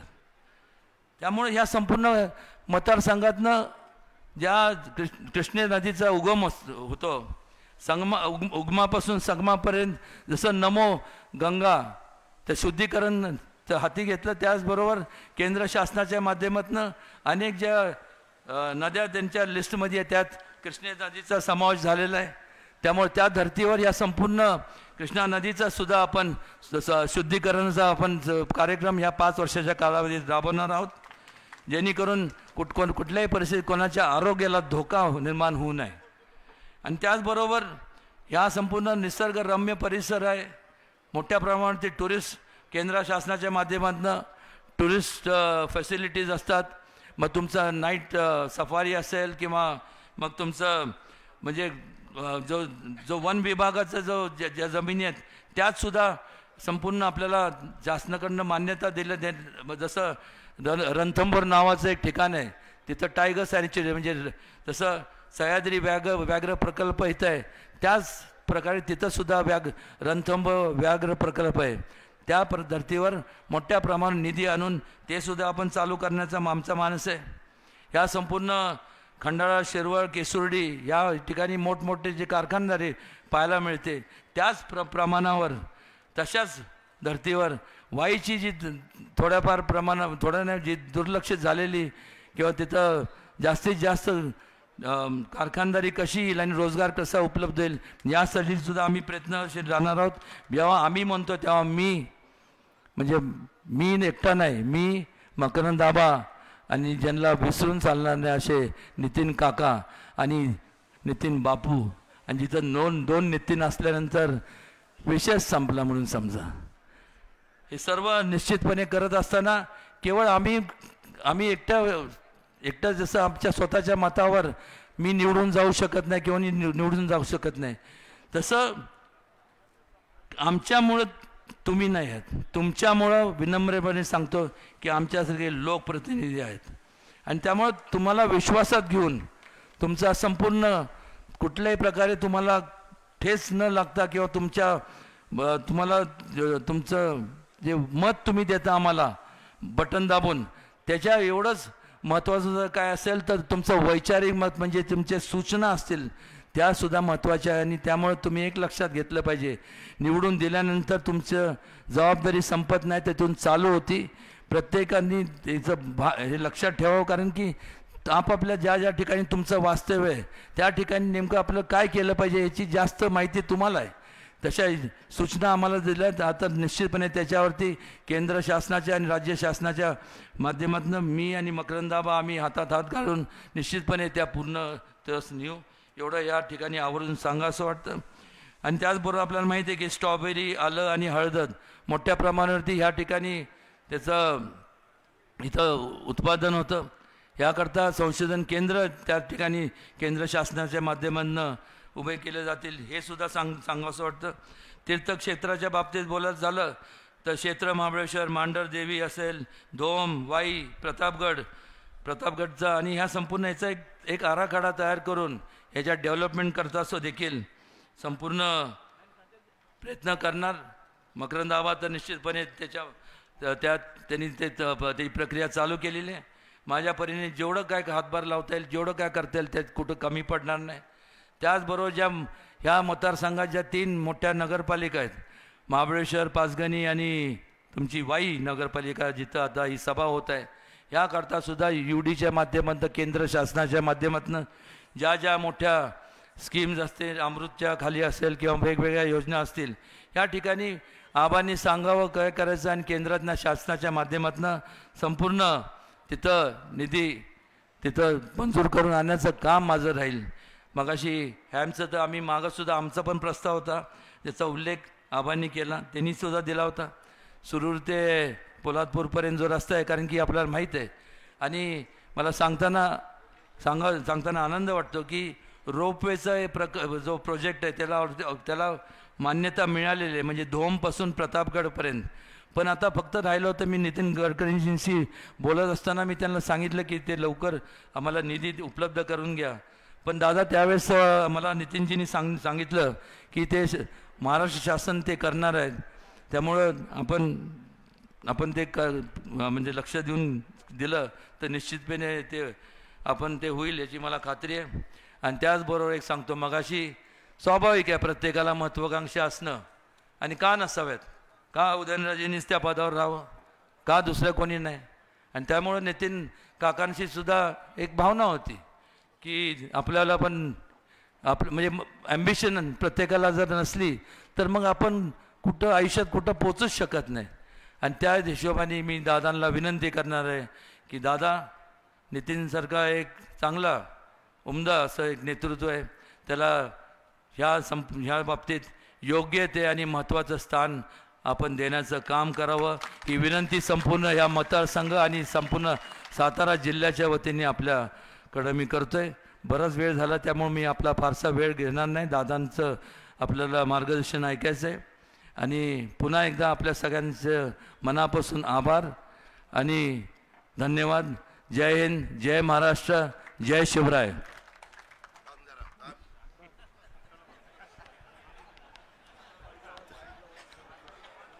आपले महायुतीचे उमेदवार श्रीमंत छत्रपती उदयनराजे भोसले, विधिमंडळातील माझे सहकारी मकरंदाबा पाटील, तसंच देवायनताई परांदे, धैर्यशील कदम, नितीन काका पाटील, शशिकांत पिसाळ, प्रतापराव पवार, बकाजीराव पाटील, नितीन बरगुडे पाटील, अशोक बापू गायकवाड, संजय बाबा गायकवाड, उदयन कबुले, राजू शेठ राजपुरे, शामराव गाढवे, प्रमोद शिंदे, बापूराव सकपाळ, दत्तानाना ढमाळ, राजेंद्र लवंगारे, सीमाताई जाधव, शारदाताई जाधव, स्मिताताई देशमुख, मंगेश धुमाळ, सुनील काटकर, किरण साबळे पाटील, सचिन साळुंके, अनेक माझ्या वाई, महाबळेश्वर, खंडाळा ह्या परिसरातून आलेले महायुतीच्या मध्ये सामील झालेले विविध राजकीय पक्षांचे सर्व आजी माजी सन्माननीय पदाधिकारी, माझ्या शहरातील जमलेले प्रतिष्ठित नागरिक, माझ्या वाई, खंडाळा, महाबळेश्वर विधानसभा मतदारसंघाच्या कानाकोपऱ्यातून आलेले माझे सगळे मतदार बंधू भगिनी, पत्रकार मित्र आणि तरुण मित्रांनो, मित्रांनो, वेळ बराच झालेला आहे, दुपारचं ऊन आहे, 40 टेम्परेचर आहे. त्यामध्ये काल सांगितलं अजून 24 तास नाही झाले आणि तुम्ही इतक्या मोठ्या संख्येने आज मकरंदाबाईंच्या आग्रहाखातर मकरंदाबाईंच्या विनंतीला मान देऊन इथं मोठ्या संख्येने उपस्थित राहिला, त्याबद्दल मी आपल्या सर्वांचं मनापासून स्वागत करतो, सर्वांना मनापासून धन्यवाद देखील देतो. मित्रांनो, निवडणुका येतात जातात, सर्वसामान्य माणूस असा म्हणतो की आम्हाला काय त्याच्यात फरक पडतो. यावेळेस देशामध्ये लोकसभेच्या निवडणुका चालू आहेत. पहिला टप्पा झाला, दुसरा टप्पा झाला, आपला तिसरा टप्पा उद्याच्या 7 तारखेला आहे. सकाळी 7 ते संध्याकाळी 6 मतदान आहे. मधल्या काळामध्ये मकरंदाबाईच्या घरामध्ये एक लग्न होतं. मला वाटलं होतं की आधी लग्न कोंडाण्याचं मग रायबाचं, पण आम्ही आधी रायबाचं केलं, आता कोंडाण्याच्या लग्नाला निघालोय. जरा आता बदल केलाय, तो इतिहास वेगळा, आता आमचा इतिहास असा सुरू झालाय. हरकत नाही, आपण सगळे आनंदाने तिथं उपस्थित राहिलो, वधूवरांना शुभाशीर्वाद दिलेले आहेत. त्यांचं वैवाहिक जीवन सुखाचं, समृद्धीचं, आनंदाचं, भरभराटीचं जावं अशा प्रकारे परमेश्वराची प्रार्थना देखील केलेली. प्रत्येकाचं चांगलं व्हावं. खरं तर आमचे एकनाथराव शिंदे सांगतात की हे सर्वसामान्यांचं सरकार आहे, हे तुमचं आमचं सरकार आहे.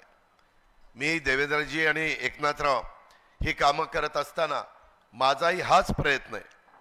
मला माझ्या पहिल्यांदाच राजकीय जीवनामध्ये कॅबिनेट मंत्रिपदाची शपथ मला घ्यावी लागली आणि त्याच्यानंतर पहिलं पालकमंत्रीपद ह्या जिल्ह्याचं मला मिळालं.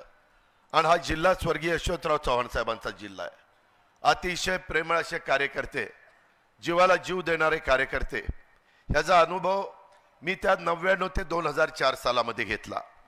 त्याच्यामुळे अनेक वेगवेगळ्या भागामध्ये ओळखी झाल्या. वेगवेगळ्या भागामध्ये काय आणलं पाहिजे, कसं केलं पाहिजे, कसा निधी दिला पाहिजे. परवाच 1 मे झालेलं आहे. संयुक्त महाराष्ट्राचा मंगल कलश 1 मेला आणून 64 वर्ष पूर्ण झाली.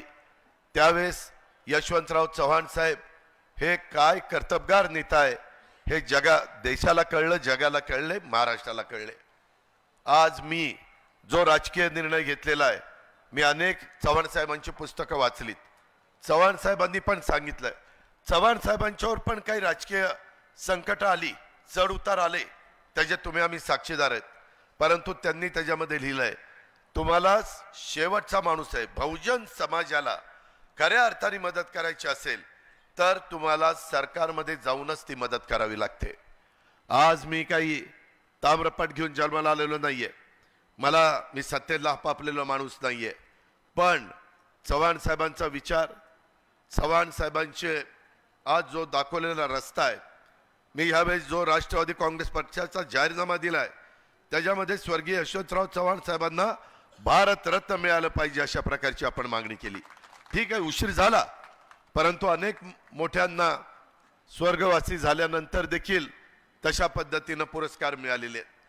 त्याच्यानंतरच्या काळामध्ये चव्हाण साहेबांच्या बरोबर काम करणारे, त्यामध्ये किसनवीर आबा असतील, त्याच्यानंतरच्या काळामध्ये काम करणारे लक्ष्मणराव तात्या पाटील असतील, मदनराव पिसाळ असतील, आम्ही ज्यांना जिल्हा परिषदेमध्ये कामाची संधी दिली ते आपल्या सगळ्यांचे सहकारी, त्या संदर्भामध्ये बाळासाहेब भिलारे असतील, अशा वेगवेगळ्यांची आठवण येते. मी त्यांना सगळ्यांना भावपूर्ण श्रद्धांजली अर्पण करतो.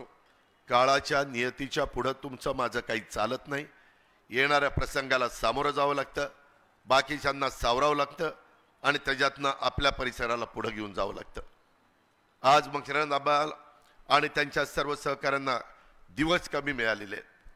त्या कमी दिवसामध्ये 24 तास काम करून आपल्याला 7 तारखेला जे मतदान आहे ते महायुतीचे उमेदवार श्रीमंत उदयनराजे भोसले, छत्रपती उदयनराजे भोसले हे सातारच्या गादीचे वारस आहेत. आज देखील युगपुरुष छत्रपती शिवाजी महाराजांच्या बद्दल आपण अनेक राजकीय पक्ष वेगवेगळ्या पद्धतीनं त्यांचं नाव घेतो, त्यांच्या पुढे नतमस्तक होतो, त्यांचा आदर्श डोळ्यासमोर ठेवतो. आम्ही सतत सांगतो की 18 पगड जाती 12 बलुतेदारांना एकत्र घेऊन, मावळ्यांना बरोबर घेऊन महाराजांनी त्या काळामध्ये हिंदवी स्वराज्याची स्थापना केली आणि तो आदर्श आपल्या सगळ्यांच्या समोर आहे. त्यामुळं इथून पुढच्या काळामध्ये देखील काम करत असताना आपल्याला तुम्ही बाकीचा काही विचार करू नका, कामाच्या बद्दल तुम्ही आमच्यावर सोडा. मी राज्य मंत्रिमंडळामध्ये गेल्यानंतर अनेक इथं बसणाऱ्या मान्यवरांना माहिती आहे, कदाचित तुम्हालाही माहिती असेल, मी इथं मेडिकल कॉलेज सरकारचा आणायचा प्रयत्न केला, थोडा उशीर झाला, जागा मिळाला, नंतर जागा घेतली, काम सुरू झालं. मित्रांनो, विकासाकरता आपण काम करूया. मी आज तुमच्याकडं विकासाकरता मतं मागायला आलेलो आहे. आज मोदी साहेबांना देशाचे विकास पुरुष म्हणून ओळखलं जातं. जगामध्ये जेवढे राजकीय पक्ष आहेत त्याच्यामध्ये सर्वात लोकप्रिय राजकीय नेता कोण आहेत तर ते नरेंद्र मोदी साहेब आहेत. ही काळ्या दगडावरची पांढरी रेघ आहे. हे असं असल्यामुळं एक एक खासदार त्यांना पाठिंबा देण्याच्या करता दिल्लीला गेला पाहिजे. मगाशी बोलत असताना मी त्या ठिकाणी अशोक बापू गायकवाडांचं भाषण ऐकत होतो. कारण नसताना अनेक पंतप्रधान होऊन गेले. मला वाईकरांनो, महाबळेश्वरकरांनो, खंडाळाकरांनो एक सांगा रे, राहुल गांधींवर बोफरचा आरोप झाला, डॉक्टर मनमोहन सिंगांच्या वर देखील सॉरी मी चुकून राहुल म्हणलं, राजीव गांधींच्यावर, स्वर्गीय राजीव गांधींच्यावर बोफरचा आरोप झाला. करेक्शन केल्याबद्दल धन्यवाद. नाही तर तेवढंच दाखवत बसले असते, अजित कसा चुकला, अजित कसा चुकला. त्यांना दुसरं काय कळतंय. Breaking news, breaking news. राजीवच्या ऐवजी राहुलचं नाव घेतलं.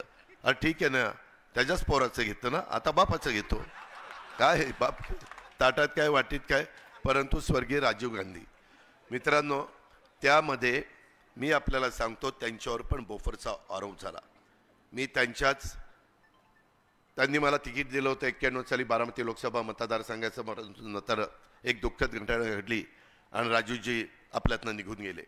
पण त्याच्या आधी मिस्टर क्लीन अशा प्रकारची त्यांची इमेज होती. तरी देखील बोफरचा आरोप, त्याच्यातनं त्यांना सत्ता सोडावी लागली. डॉक्टर मनमोहन सिंगांना 2G ते तरी एवढं फेमस झालं की विचारताच सोय नाही. हां, कोळसा नाही, ते आता 2G झाल्यावर कोळसा, कारण कोळसा काळा असतो ना, जरा नंतर कोळसा. त्याच्यामध्ये कोळसा घोटाळा, ज्या माईन्स आहेत खाणीच्या बद्दल त्यांना ॲफिडेव्हिट द्यावं लागलं, त्यांचं म्हणणं मांडावं लागलं. मित्रांनो, एक गोष्ट मान्य केली पाहिजे, माझी विचारधारा वेगळी आहे. मी शिवशाहू फुले आंबेडकरांच्या विचारधारेचा आमचा राष्ट्रवादी काँग्रेस पक्ष आणि आम्ही सगळे कार्यकर्ते आहोत. पण कधी कधी 2 पावलं पुढं मागे सरकावं लागतं. आम्ही 19ला नेत्यांनी सांगितलं, साहेबांनी सांगितलं, नाही आता उद्धव ठाकरेंच्या बरोबर जायचं. आम्ही गुमानो राजीनामा दिला, उद्धव ठाकरेंच्यावर गेलं. मला सांगितलं त्यांच्या अजिबात तक्रार येता का म्हणे. 2.5 वर्ष असं काम केलं, मकरंद आबाला विचारा, एक तक्रार जाऊन दिली नाही. उलट ते म्हणले, राव तू लयच चांगला आहे. म्हटलं तुम्हाला नंतर कळलं हो मी लयच चांगला आहे. आधी कळलं असतं तर आपण दोघं कवाच कुठे गेलो असतो. पण हरकत नाही, तो विषय इथला नाहीये. माझं तुम्हाला हे सांगणं आहे की त्या संदर्भामध्ये ज्या ज्या गोष्टी सांगितल्या तशा आम्ही केल्या, परंतु 10 वर्षाच्या कारकिर्दीमध्ये पंतप्रधान नरेंद्र मोदी साहेबांच्यावर एक एवढा देखील शिंतोडा उडवल्याचं कोणाचं उदाहरण दाखवता येणार नाही. हे आपण मान्य केलं पाहिजे. आज आपल्या आजूबाजूची राष्ट्र जे पाकिस्तान कुरघुडे करायचं, पुलवामाला असा दणका दिला की पुन्हा पाकिस्ताननी आपल्याकडे बघितलंच नाही, गपगार शांत बसलाय. ज्यावेळेस आमचे मुलं मुली भारतातली शिकायला युक्रेनला गेली होती, बऱ्याच जणांना युक्रेन माहिती नसेल, रशियाच्या जवळ आहे, आणि रशिया आणि युक्रेनचं युद्ध सुरू झालं.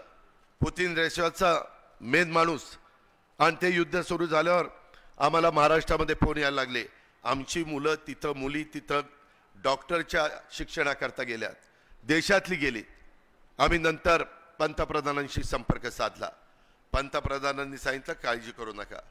अरे मित्रांनो, तुम्ही शाट पडाल. युक्रेनचं युद्ध थांबवण्याच्या करता पुतिनला फोन लावला, कुणी? मोदी साहेबांनी. आणि पुतिनला सांगितलं माझी मुलं मुली भारतातली तिथं आहेत, तेवढ्या काळापुरतं युद्ध थांबवा. युद्ध थांबलं आणि स्पेशल विमानं घालून पाठवून सगळ्यांना सुरक्षित त्यांच्या जागी पोहोचवलं. हे येड्या गाबाळाचं काम नाही. त्याला दमदार नेता, धडाकेबाज नेता लागतो, तर ते होत असतं. गेल्या 10 वर्षामध्ये तुम्ही इंटरनॅशनल दर्जाचे विमानतळ म्हणू नका, टर्मिनल म्हणू नका, वेगवेगळ्या प्रकारचे पोर्ट म्हणू नका, नॅशनल हायवे म्हणू नका, ज्या काही गोष्टी जशा railway, Vande Bharat train, bullet train, वेगवेगळ्या प्रकारचे मेट्रो, करोडो रुपये. माझ्या पुण्यामध्ये आम्ही 16,000 कोटी रुपये आणले नदी सुधार कार्यक्रमाला पैसा. मित्रांनो, मी राज्याचा निधी मकरंदाबाला दिला, त्याच्यामध्ये मला एकनाथराव आणि देवेंद्रजींनी मदत केली, पण फक्त तो राज्याचा आहे.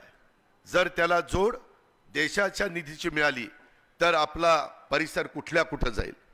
त्याकरता आपल्याला केंद्राचा निधी आणायचा आहे, आणि केंद्राचा निधी आणण्याच्या करता केंद्रात ज्या मोदी साहेबांचं सरकार येणार आहे त्यांच्या विचाराचा खासदार गेला पाहिजे. म्हणून माझी विनंती आहे की तुमच्या इथं नेहमी तुम्ही घड्याळ त्या ठिकाणी चालवण्याचा प्रयत्न केला. राष्ट्रवादी काँग्रेस पक्षाची स्थापना झाल्यापासून सर्व निवडणुकीमध्ये तुम्ही घड्याळाचा खासदार निवडून दिला. ह्यावेळेस तुमच्या कार्यकर्त्यांच्या, माझ्या पक्षाच्या सहकाऱ्यांच्या मनामध्ये ती गोष्ट येणं काही चुकीचं नाहीये. पण मी हे असल्या उन्हामध्ये तुम्हाला सांगतो, तुम्ही काळजी करू नका. मगाशी नितीन काकाचं नाव मकरंदाबांनी घेतलं, उमेदवारांनी घेतलं. तुमच्याही मनामध्ये, तुमच्या मनामध्ये जे ते मला समजतं. तुम्ही आपला महायुतीचा उमेदवार माझ्या वाई, महाबळेश्वर, खंडाळा ह्याच्यामध्ये चांगल्या मताने, लाख मताचं मताधिक्य द्या. कारण आता समोर कोणी नाहीच आहे ना. जे आहे तेही कमळाचं काम करतात, ज्याचं आपलं जमत नाही तेही कमळाचंच काम करतात, आणि आपणही ते करायचं आहे. तुम्ही काळजी करू नका, तुम्ही ते काम करून दाखवा. मी 9 जूनमध्ये नितीन काकाला खासदार केला तर पवाराची औलाद सांगायचो नाही. माझ्यावर सोपरा, तुम्ही फक्त माझं ऐका, त्याच्यामध्ये बदल होता कामा नये. मित्रांनो, शेवटी कुणाला कशी ताकद द्यायची ते मला चांगलं कळतं. तुम्हाला आज मी सांगतो, ज्या दिवशी 2 जुलैला शपथविधी होता, एका माझ्याच तिथं छोटी खोली होती, मी बसलोय, आबा बसलाय, तिथं नितीन काका बसलाय. मी आबाला म्हणतोय, चल शपथविधीला, चल शपथविधीला. अरे तू माझा पाहुणा आहे, माझी बहीण तुला दिलेली आहे, तिचं तरी ऐक. नाही राव दादा, आईला विचारल्याशिवाय नाही, कार्यकर्त्यांना विचार. अरे म्हणलं, नेत्यांनी सारखं कार्यकर्त्याला विचारायचं नसतं. जेव्हा नेत्याला गरज असते तेव्हाच कार्यकर्त्याला विचारायचं असतं. आज आपण शपथविधी घेऊ. 10 मला मंत्रिपद मिळालेली आहेत. मला सातारला मंत्रिपद द्यायचं आहे. मागं मला देता आलं नाही, त्यावेळेस साहेबांनी उत्तर कराडला दिलं, ती भर मला भरून काढायची. नितीन काका म्हणला, दादा म्हणतोय ती खरंय, आबा ऐक, आबा ऐक. कशाचा आबा ऐकतोय? मला तर वाटलं नितीन काकालाच येऊन शपथविधी घ्यावा. नाहीतर शपथविधी घेतला तर 6 महिने राहता येतं, त्याला काही लगेच आमदार व्हावं लागत नाही. आणि मग परत ह्याला कळलं असतं तर मग नितीनला सांगितलं असतं, आता ते राजीनामा, आणि आबा घे आता शपथ. पण जाऊ दे म्हणलं, उगीच काहीतरी वेगळं दिसे. त्यावेळेस त्यांनी माझं ऐकलं नाही. आता मी आपल्याला सांगतो, वाईकरांनो, खंडाळाकरांनो, महाबळेश्वरकरांनो, तुम्हाला एकही काही न करता मी तुम्हाला एक जोडीला खासदार देतोय. उद्याच्याला उदयनराजे आपली कामं करतीलच, परंतु उदयनराजेंच्या व्यापातनं जर काही वेळ लागला तर नितीन काका आहे ना, काका चल घे काम कर, सारखं काकाच्या मागं भुंगा लावायचा. आणि त्याच्यात मी पण आहे, देवेंद्र पण आहे, एकनाथराव शिंदे आहे. राज्याच्या बाबतीतली मदत आम्ही करू, पण तुम्ही उद्याच्या काळामध्ये महायुतीचा उमेदवार निवडून दिला पाहिजे. मगाशी मकरंद आबांनी पण सांगितलं, मी पण ते तुम्हाला सांगतोय, तुम्ही तुमचं काम करा, आम्ही आमचं काम करू. शेवटी आपण साधू संत नाही, नुसतं विचार ऐकायचे आणि त्या पद्धतीनं त्या रस्त्याने जाण्याचा प्रयत्न करायचा. त्यांचे विचार साधू संतांचे तर उत्तमच आहे, वारकरी संप्रदायाच्या बद्दल आपल्याला सगळ्यांना आदरच आहे, त्यांच्या पुढे आपण नतमस्तकच होतो. पण जे जे काही प्रश्न उद्याच्याला महाबळेश्वर असेल, खंडाळा असेल, वाई असेल, इथं काही निधी पाहिजे असेल, मगाशी आबांनी तर त्याचे आकडे सांगितलेलेच आहे, परंतु मधी श्री क्षेत्र महाबळेश्वर आबा आपण कितीदा प्लॅन घेऊन बसलो, 4-5 वेळेला, आणि मग आम्ही आपले एकनाथराव शिंदेची कमिटी त्यांच्या पुढे नेला. शिंदे साहेबांना पण आवडला, म्हणले चला मंजूर, आणि त्याच्या ती मंजुरी आपण दिले. 5 नद्या उगम पावल्यात ना, का 7 नद्या किती उगम पावल्यात तिथं? 5 नद्या उगम पावल्यात.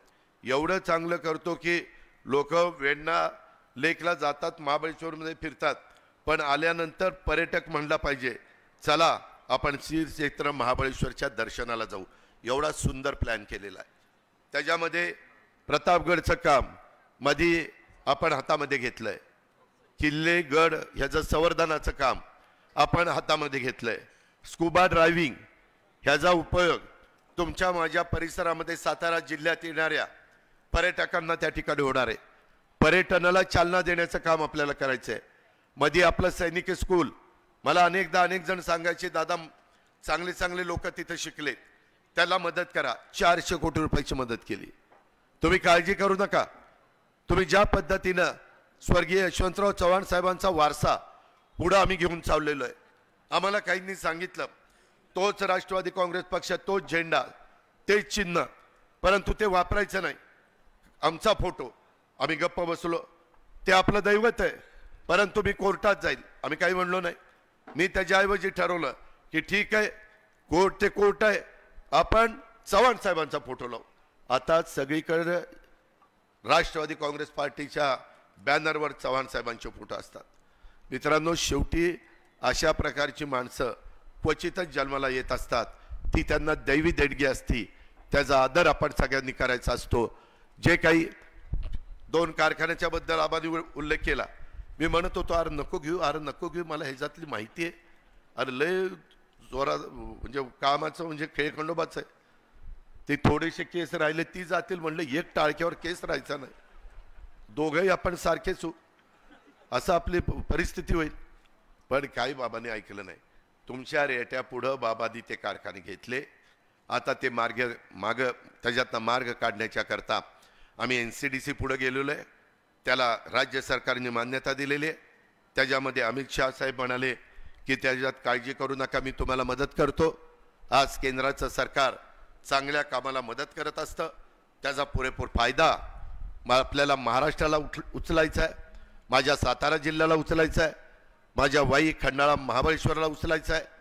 आज हे सगळं होत असताना कराड उत्तर, कराड दक्षिण, कोरेगाव, पाटण, सातारा, जावली, माझी आज शिवेंद्र बाबा इथं नाही आहेत, पण श्रीमंत छत्रपती उदयनराजे तुम्हाला माझी विनंती आहे की सातारा जावलीमध्ये मी ज्या वेळेस उभा राहतो त्यावेळेस माझ्या स्वतःच्या मतदारसंघात मी 1,68,000 अशा प्रकारचं लीड घेत असतो. आपल्याला जास्त नको, परंतु सातारा जावळीमधनं 1 लाखाचं लीड तुम्ही आणि शिवेंद्र बाबा एकत्र असताना मिळालंच पाहिजे. त्याच्यामध्ये कुठली अडचणी यायला नको, कारण ती सातारची गादी मानाची गादी आहे, ती मराठ्यांची गादी आहे. त्याच्यामुळं आपण सगळ्यांनी त्या अँगलनी तिथं बघितलं पाहिजे. माझी तुम्हाला विनंती आहे की कोरेगावमध्ये महेश आणि बाकीचे सगळे आमदार आमचे काम करतायत. पाटणला पण शंभूराजला सांगितलंय, तुम्ही पालकमंत्री आहात, याच्या आधी तुम्ही आणि पाटणकर नेहमी तुमचं 1000, 2000, 5000, 1000, 2000, 5000, 700, 800 असंच चालायचं. आता पालकमंत्रीच्या काळात जसं आबाच्या इथं मोठी कामं झाली तसं पाटणच्या परिसरात शिकार कामं झाली, तिथंही लीड चांगला त्या ठिकाणी मिळाला पाहिजे. अशा पद्धतीनं आपल्याला ही निवडणूक जिंकायची आहे. काही झालं तर जिंकायचीच आहे, बाकीचं माहीत नाही. आणि ते करण्याच्या करता मी माझी जबाबदारी पार पाडीन. आबांनी तुम्हाला जबाबदारी सांगितलेली आहे. तुम्ही आबाचा शब्द अंतिम मानता, आबा माझा शब्द अंतिम मानतात, आणि ह्या पद्धतीनं आपण एकमेकाला देवाणघेवाण करू. तुम्ही काही काळजी करू नका. मगाशी आबांनी सांगितलं की काही वेगवेगळ्या पद्धतीनं हेमचे रस्ते, पाणी पुरवठ्याच्या योजना, किंवा आबा म्हणाले की बाबांनो मी ही सगळी कामं करायला तुमच्या पाठीशी आहे. आबा तुमच्या पाठीशी आहे, आबा मी तुझ्या पाठीशी आहे, तो काळजी करू नको. त्यामध्ये राज्य सरकारचं 6 लाख कोटीचं बजेट माझ्या हातामध्ये असतं. ते बजेट कुणाला किती द्यायचं हे एकनाथराव आणि देवेंद्रचा अधिकार आहेच, तो मी कधीच नाकारत नाही, परंतु माझ्याकडनं फाईल जाते त्यावेळेस मी त्या ठिकाणी आपल्याला देण्याचं काम करत असतो, विकास कामाला. इथं आमच्या देवानीताई पण बसलेल्या आहेत. शेवटी देवानीताई पंगत बसली की वाढपी ओळखीचा असला पाहिजे, म्हणजे जरा जास्त मिळतं. आता मागं ज्यावेळेस महाविकास आघाडीत होतो त्यावेळेस देवानीताई तिथं आल्या तर मी नुसता बघायचो, काहीतरी टाकल्यासारखं करायचो आणि पुढं जायचो. आता आम्ही महायुतीत आहे, आता आपण बरोबर आहोत. त्याच्यामुळं तुमचं ते दवाखान्याचं काम तुम्ही अनेकदा मला देवेंद्रजींना सांगितलं, तर ह्या ज्या काही गोष्टी आहेत किंवा आमच्या आबाचं असेल किंवा बाकीच्या सगळ्यांचं असेल, त्यामध्ये मी निधी देण्याच्या करता कुठं कमी पडणार नाही. आचारसंहितेचा नियमाचा भंग न करता जे काही करता येणं शक्य असेल ते करण्याच्या करता मी निश्चितपणे तुम्हाला मदत करील, अशा प्रकारचा विश्वास मी आजच्या सभेच्या निमित्तानं आपल्या सगळ्यांना देतो. अनेक जणांनी त्याच्या संदर्भामध्ये कारखाने पण आपण बाहेर काढू. आम्ही अनेक आजारी कारखाने मी बाहेर काढलेले आहेत. हे काही आपल्याला फार जड काम नाही आहे, फक्त कठोर भूमिका घ्यावी लागते, फक्त कडक वागावं लागतं. आणि लोकांनी पण हे आपल्याकरता करतोय, हे समाजाच्या भल्याकरता करतोय, अशा प्रकारची एक जाणीव त्यांनी त्या ठिकाणी मनामध्ये ठेवली पाहिजे. मी मगाशी सांगत होतो, इथं मला काही माझे मुस्लिम बांधव दिसत आहेत. मित्रांनो, आम्ही महायुतीचं सरकार आलं, ते आल्यानंतर मी मौलाना आझाद महामंडळाला निधी भाग भांडवल 1000 कोटी रुपये केलं. 1000 कोटी रुपये काँग्रेसवाल्यांनी पण कधी त्यांच्या राजवटीमध्ये केलं नाही. माझ्या मुस्लिम बांधवांना तिथं माझे युवक युवतींना पण मदत व्हावी, त्याच्यामध्ये त्याच्या संदर्भामध्ये कुठली अडचण येऊ नये, त्यांची कर्ज प्रकरण व्हावी, त्यांच्या वक्फ बोर्डाच्या जमिनी ह्या सुरक्षित राहाव्यात, अशा खूप काही गोष्टी आम्ही केलेल्या आहेत. आणि आम्ही सगळ्यांना बरोबर घेऊन पुढे चाललोय. त्याबद्दल कुणी मनामध्ये यत्किंचितही शंका मनामध्ये आणू नका. माझ्या वाई शहराचा, महाबळेश्वरचा, पाचगणीचा विकास करण्याच्या दृष्टिकोनातनं तिथं पण निधी एकनाथराव शिंदे आपलेच सुपुत्र आहेत, त्याच्यामध्ये आपल्याच सातारा जिल्ह्यामध्ये आहेत, आणि त्याच्यावर त्यांचंही आपल्याला मदत असते, तेही आबाला मदत करतात, मी पण आबाला मदत करतो. पण बाबांनो, आज तारीख 4 आहे, 5 आणि 6 2च दिवस हातात आहे, 7ला मतदान आहे. कृपा करा, पायाला भिंगरी बांधल्यासारखं माझ्या विशेषतः राष्ट्रवादी काँग्रेस पक्षाच्या कार्यकर्त्यांनी, भाजप त्यांची जबाबदारी पार पाडेल, RPI आठवले त्यांची जबाबदारी पार पाडेल, त्याच्यामध्ये रासपा असेल, शिवसेना असेल, ते पण त्यांचं काम करतील. परंतु कुठं राष्ट्रवादी काँग्रेस पक्षाचा कार्यकर्ता कमी पडलाय, अशा प्रकारचं चित्र माझ्यासारख्या कार्यकर्त्याला बघण्याची वेळ येता कामा नये, हीच मी आजच्या जाहीर सभेच्या निमित्तानं तुम्हाला सगळ्यांना आग्रहाची, नम्रतेची, कळकळीची विनंती करतो. कोयना धरणग्रस्त आणि अभयारण्यग्रस्त यांच्याही काही प्रश्न चैतन्य दळवीने मला दिलेले आहेत, त्यांनाही मी विश्वास देतो की त्या प्रश्नाच्या करता मदत पुनर्वसन माझ्याच जवळचा अनिल भाईदास पाटील ह्याच्याकडे आहे, त्याच्यावर त्यांना घेऊन आपण ती पण मीटिंग लावू. आणि त्याच्यातनं मागं ज्या मीटिंग लावल्या, चैतन्य तुला माहिती आहे, त्या मीटिंग माझ्या स्तरावर झालेल्या आहेत. त्याच्याकरता राहिलेलेही प्रश्न माझ्या धरणग्रस्तांचे मी मार्गी लावण्याच्या करता आचारसंहिता संपली की आपण त्याच्यामध्ये पुढे जाऊ, अशा प्रकारचा शब्द मी आपल्याला सगळ्यांना देतो. अधिक न बोलता पण एवढ्या मोठ्या संख्येने आला आणि या सभेला उपस्थिती दाखवली, त्याबद्दल तुम्ही काळजी करू नका. जरी राजेंना तिकीट गेलेलं असलं तरी देखील बाकीची जबाबदारी माझ्यावर मी घेतलेली आहे. त्या संदर्भात माझ्या सगळ्या सहकाऱ्यांशी माझी चर्चा झालेली आहे. त्यामुळं तुमची सगळ्यांची कामं, आणि उद्याच्याला नितीन काका खासदार राज्यसभेचा झाला की काका तू फक्त वाई, महाबळेश्वर आणि खंडाळ्याचा बघायचं नाही, सातारा जिल्ह्याचा खासदार म्हणून मी तुला करतोय. त्याच्यामुळं पायाला भिंगरी आमचा मकरंद आबा कसा तिथं बांधतो, रात्री उशिरापर्यंत लक्ष देत असतो, तशा पद्धतीनं नितीन आबा इथं राष्ट्रवादी काँग्रेस पक्षाला ताकद देण्याच्या करता तुला काम करावं लागेल हे स्पष्टपणे या निमित्तानं सांगतो। आणि पुन्हा एकदा महायुतीचे उमेदवार या नात्याने छत्रपती उदयनराजे भोसलेंच्या कमळाच्या चिन्हाच्या शेजारचं बटन दाबण्याचं काम आपण सगळ्यांनी करा आणि आपल्या वाई खंडाळा महाबळेश्वरचा सर्वांगीण विकास करण्याच्या करता तुम्ही आम्हाला साथ द्या हीच विनंती करून आपली रजा घेतो। जय हिंद जय महाराष्ट्र। धन्यवाद दादा। आज या ठिकाणी सातारा लोकसभा मतदारसंघाचे महायुतीचे उमेदवार आदरणीय छत्रपती उदयनराजे भोसले यांच्या प्रचाराच्या सभेच्या निमित्तानं व्यासपीठावर उपस्थित आदरणीय उपमुख्यमंत्री अजितदादा पवार, देवयानी फरांदे साहेब सर्व या ठिकाणी उपस्थित राहिले। तिन्ही तालुक्यातील सर्व प्रमुख कार्यकर्ते पदाधिकारी, तिन्ही तालुक्यातील सर्व कार्यकर्ते यांचे मान्य जैनक आमदार मकरंदाबा पाटील यांच्या वतीनं तसेच सर्व व्यासपीठाच्या वतीनं सर्वांना धन्यवाद देतो आणि आभार मानतो। धन्यवाद। जय हिंद जय महाराष्ट्र।